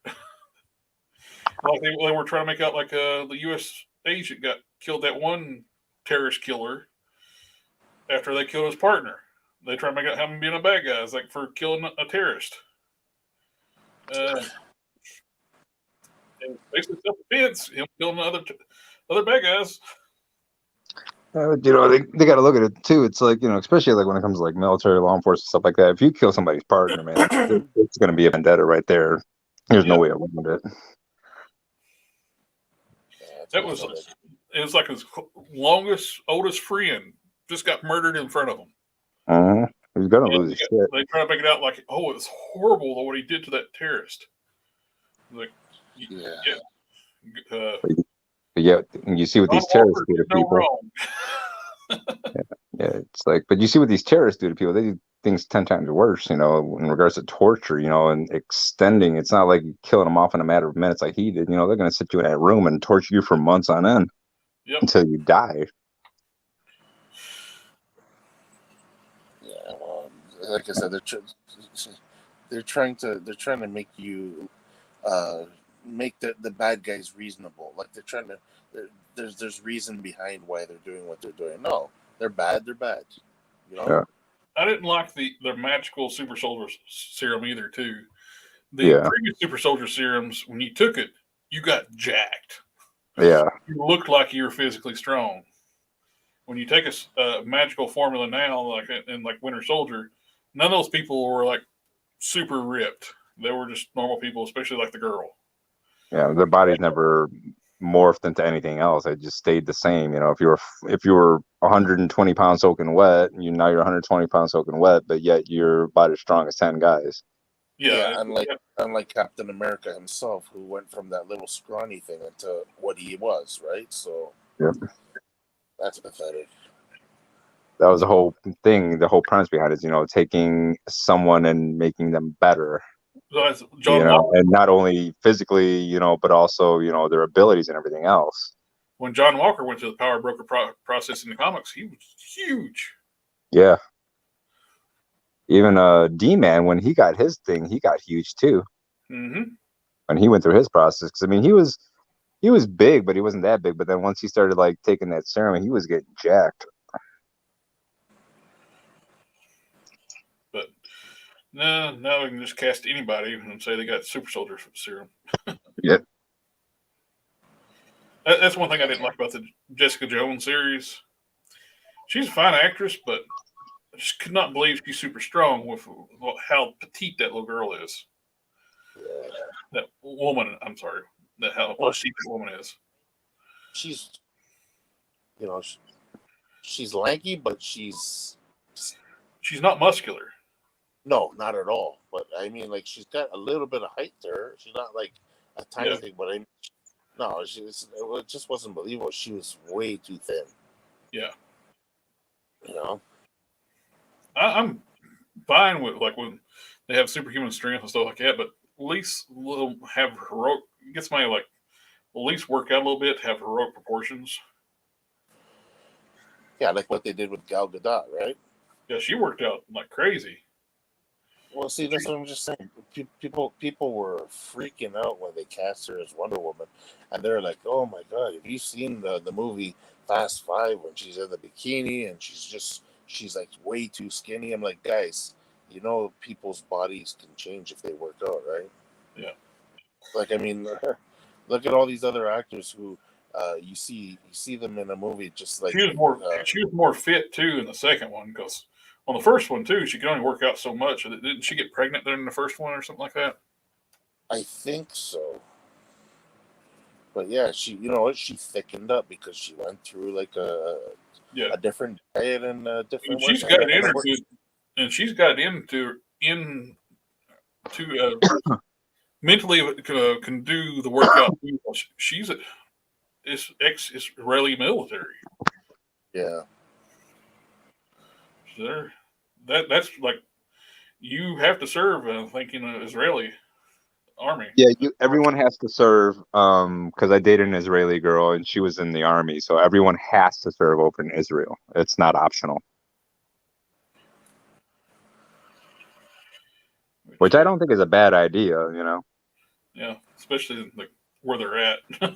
Yeah, I mean, hell, they should do that here. It might get some of these kids because these kids these days are just terrible. They have like no work ethic whatsoever. Yeah, but you can't get the electronics out of their hands. Exactly. Well, they're paying like you like minimum. Like they're not even minimum wage jobs anymore. People are like offered to pay like $13, $15 an hour just to flip burgers, Mm-hmm. and they can't get nobody to work. I stopped at McDonald's the other day. I would say a majority of the people there were undocumented, working in the back kitchen. Oh yeah, because they can't get Americans to work fast food.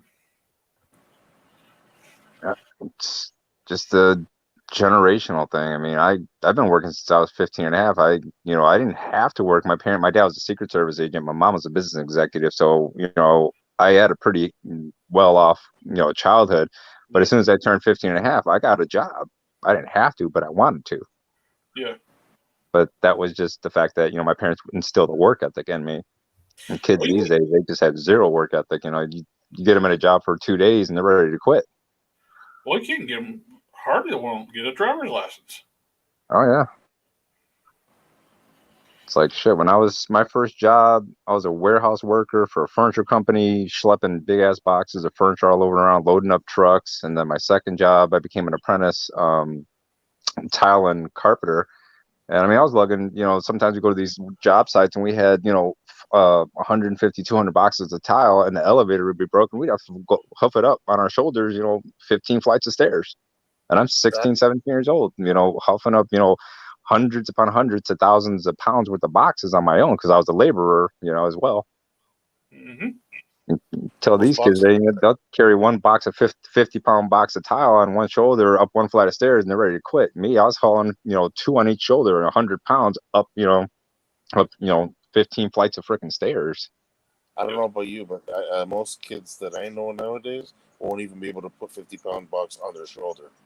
Exactly. I mean, shit, I'm almost 50 years old and I can still schlep a 50-pound box, the 70-pound box of tile on my shoulder up a bunch of stairs if I had to.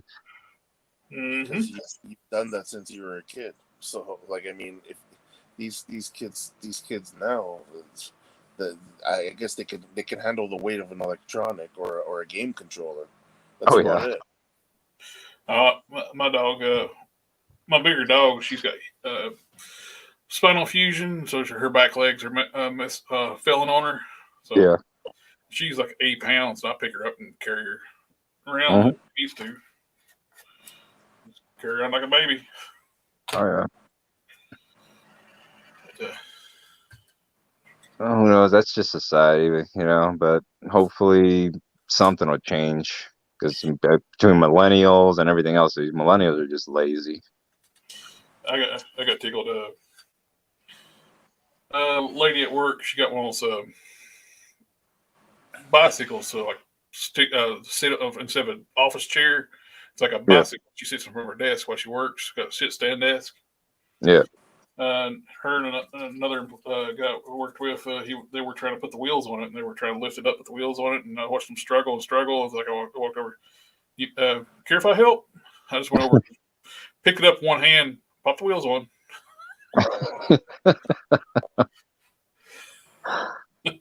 That's amazing.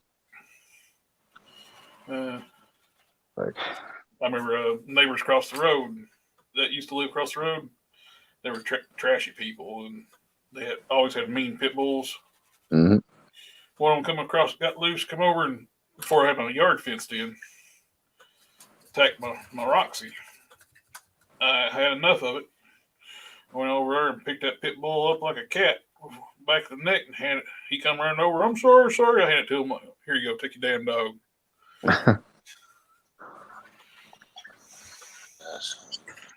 feel bad because it's not usually the dog's fault. It's just the Oh no, it's the owner. It was clearly the owner. The dog, after it tried to attack my little dog one time, my smaller dog, it tried to run in the house chasing after it, and I punched the shit out of it. I don't like hurt animals, only if it's a have-to situation. Yeah. The dog loved me ever since. I became the alpha.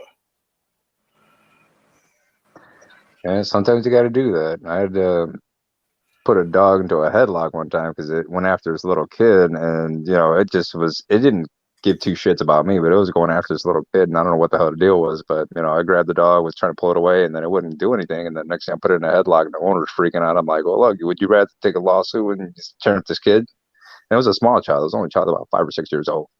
Yeah. And it was a pretty big dog. I can't remember what breed it was, but like an Akita or something. Mm. And I was like, no, it's not going to happen. I'm sorry. And so the dog, finally calmed down and didn't even try to bite me or nothing. So established dominance over them. They're going to back down from you. Yeah, so it's just a shame though that these people don't like they for the dog to act that way. There's got to be they got to be in a bad. The owners. Oh, yeah. Dogs, but normally are one of the happiest-go-lucky animals on the planet. Oh yeah. Exactly. You got to be a horrible person to turn them mean. Mm-hmm. I mean, when dogs were created, they were sitting here to be one of the sweetest, gentlest animals on the planet. Yeah. And if they're mean, something happened to them. Yep. I don't fault the dogs a bit. We had Renner on top of the hill. They had a American Bulldog. They were clearly feeding this dog steroids, probably a fighting dog. Kept getting loose. The owner come down there one time. It's like when it first got loose, so it's like I just start walking toward it. It's like dogs normally love me anyway, so I was going. He said, "No, it'll bite." It's like, okay, you need to tie your damn dog up.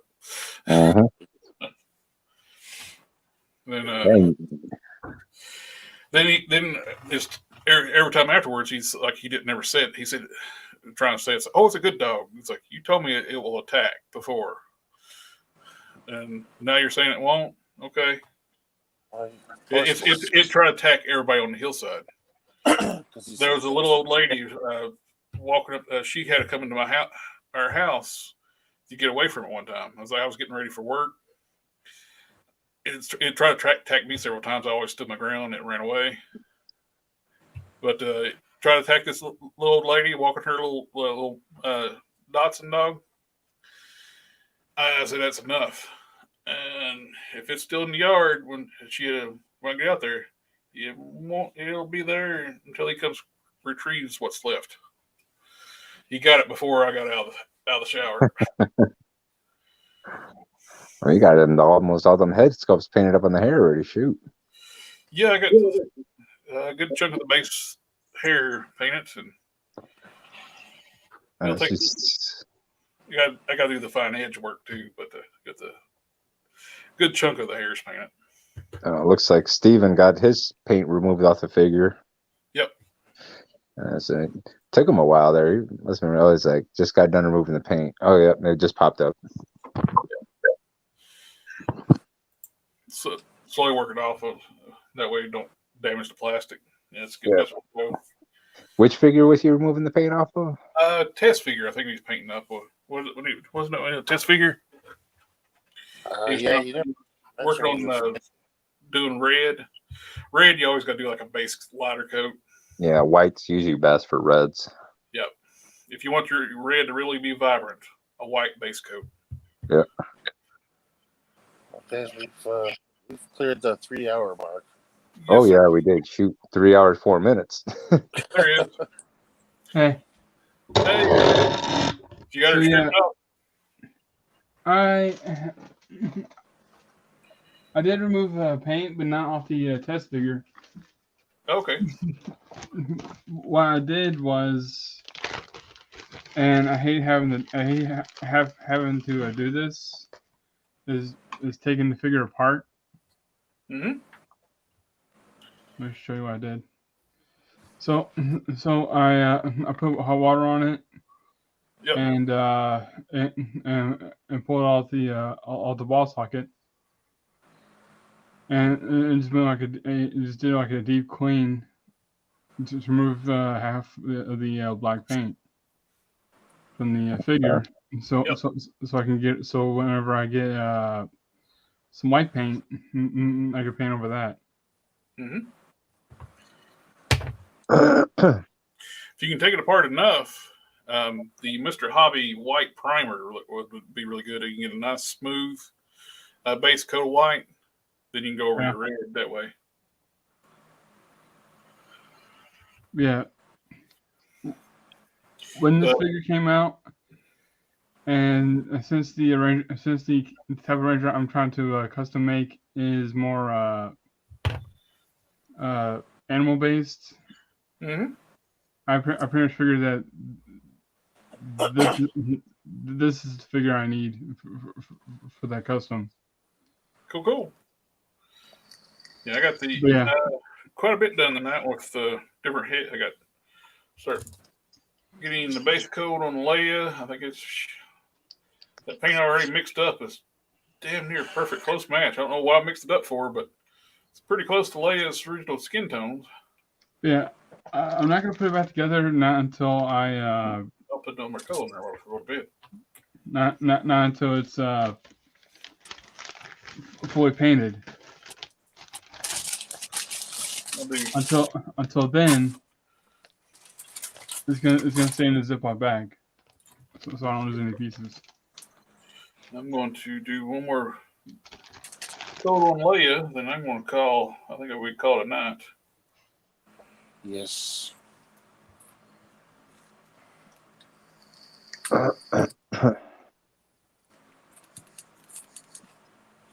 Yeah, I thought I'd pop in just for that. Yeah. Because saying all that is gonna be a bit time consuming to type it all in. Oh yeah, it's easier to say than to type. Yeah. Let's see. Yeah, I'm not sure. I don't know if I should use more of the acetone to remove the oh crap. To remove the paint from this one.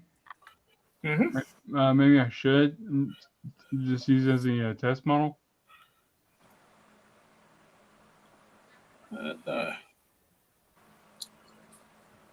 If you're wanting to try the red out, I would definitely like to get your thicker paint off of it. Go ahead and just remove it.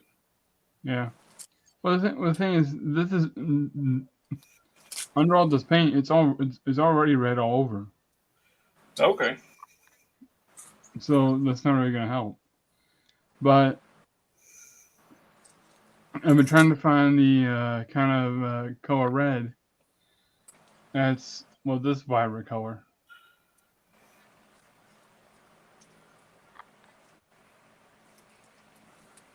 Okay. I also want it to be a bit of a darker tone.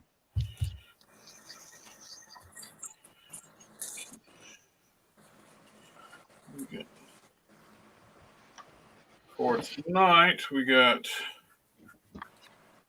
Leia's head base coated.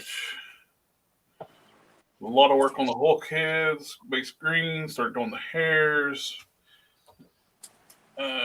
Put a base coat on the screaming prime head. Resculpted the back. Put eyes on the juggernaut. And we eyebrows and lips. And we're making a hard case figure. Yep, and got to grab the head from a previous hard case, which somehow had already paint matched to the Hercules body. Fitted it to the Hercules body.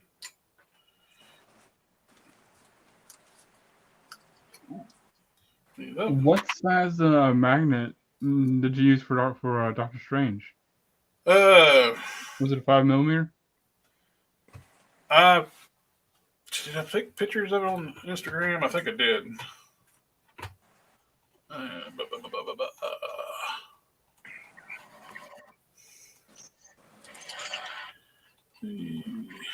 Removing all that paint from the figure got my hands all messy.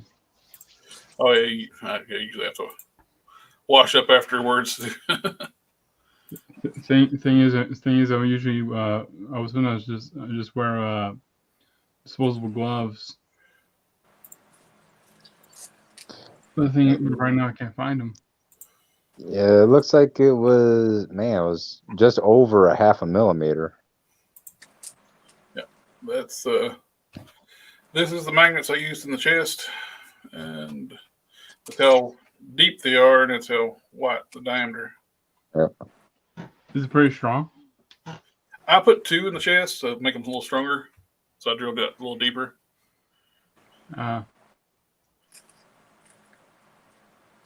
You can pick up some magnets like this at Home Depot and Lowe's. It's usually over where like their latches and stuff are, right? Like for door latches and stuff are. Yeah. Some people use magnets for stuff like that, door cabinets and stuff. But they're little tiny ones.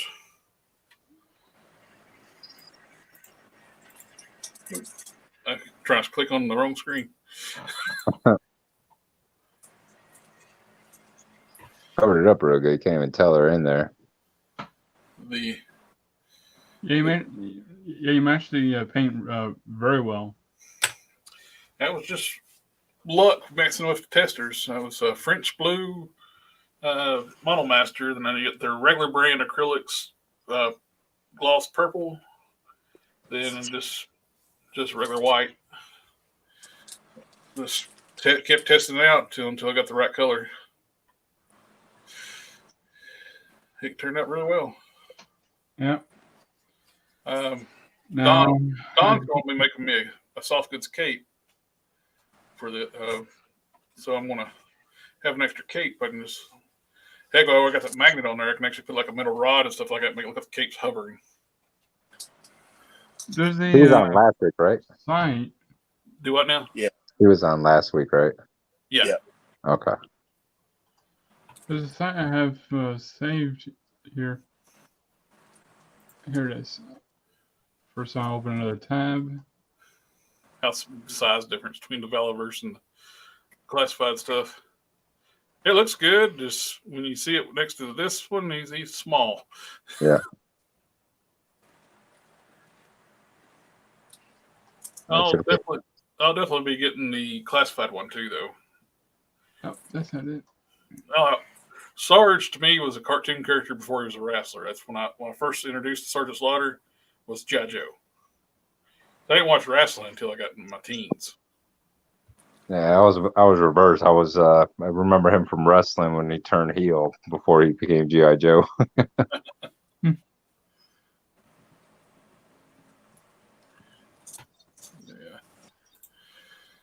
But guys, I think it's about that time. Oh yes, it is. Call it a night. Well, luckily I don't have to work tomorrow. Same here. I do. Same here. Got the It was right here somewhere. There we go. Clear out some. Now I have to touch up the hair, but I think it's gonna look pretty good. Got the hair on the back of the Juggernaut. Raise the head up. I love how those eyes stick out though. If I can get the sizes just right on the regular heads, the decals for the eyes is the way to go from the future. Yeah.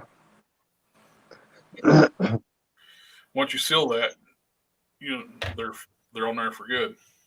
Oh yeah.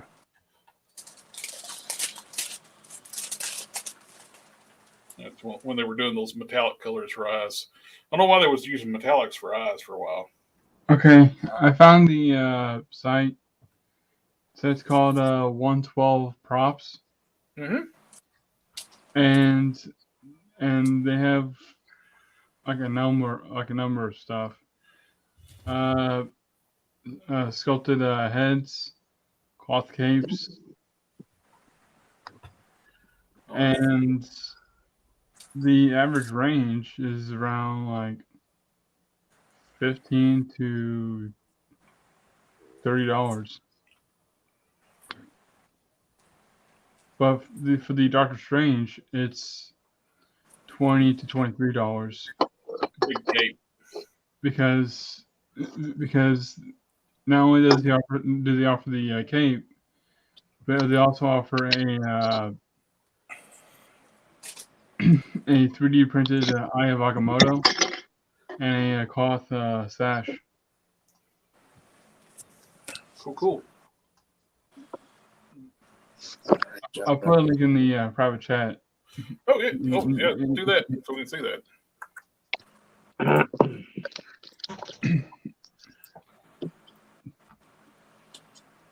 I plan on getting the custom. No, I don't want to chat to nobody right now. Oh, that's who's got that. I seen somebody that pop up on like a Facebook the other day. The Ang Lee head for the Marvel Select. Yeah. Woo, 55. Oh. Head.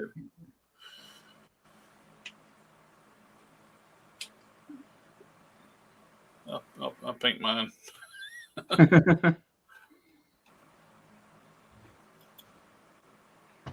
He-Man heads. I'm just not a fan of the Masterverse bodies. Yeah.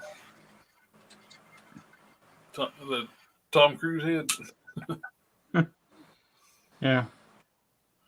And all the rumors Tom Cruise was going to be in that movie ended up not being in the movie. He's not in the movie? From my understanding, he's not.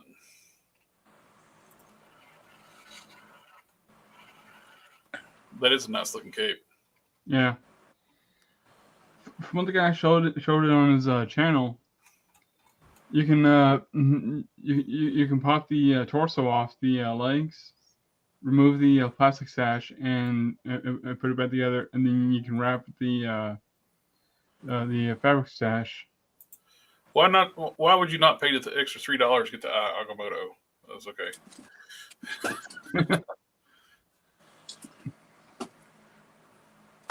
I mean, $23 for the Agamotto, the cape, and the sash. I would have one issue with the Agamotto. I would hope the magnets are not glued in. The reverse, like, I already got magnets to fit it in my chest. It was the wrong polarity. From what the guy showed, is that the magnet is already in there. Yeah. I'd have to be that. But I think what you can probably do is if you like the magnet and the if you like the Agamotto that's already on the plastic cape,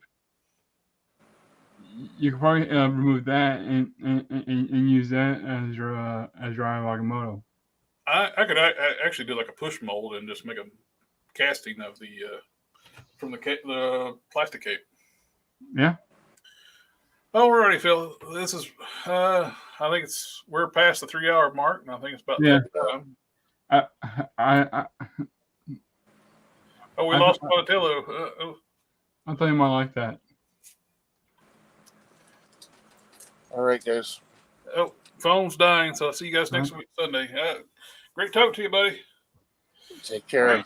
Later. We're heading for my bedding, and let me down sleepy tight. All right, so 1 millimeter. Yeah. All right, guys. You have a good night. Have a good night. All right.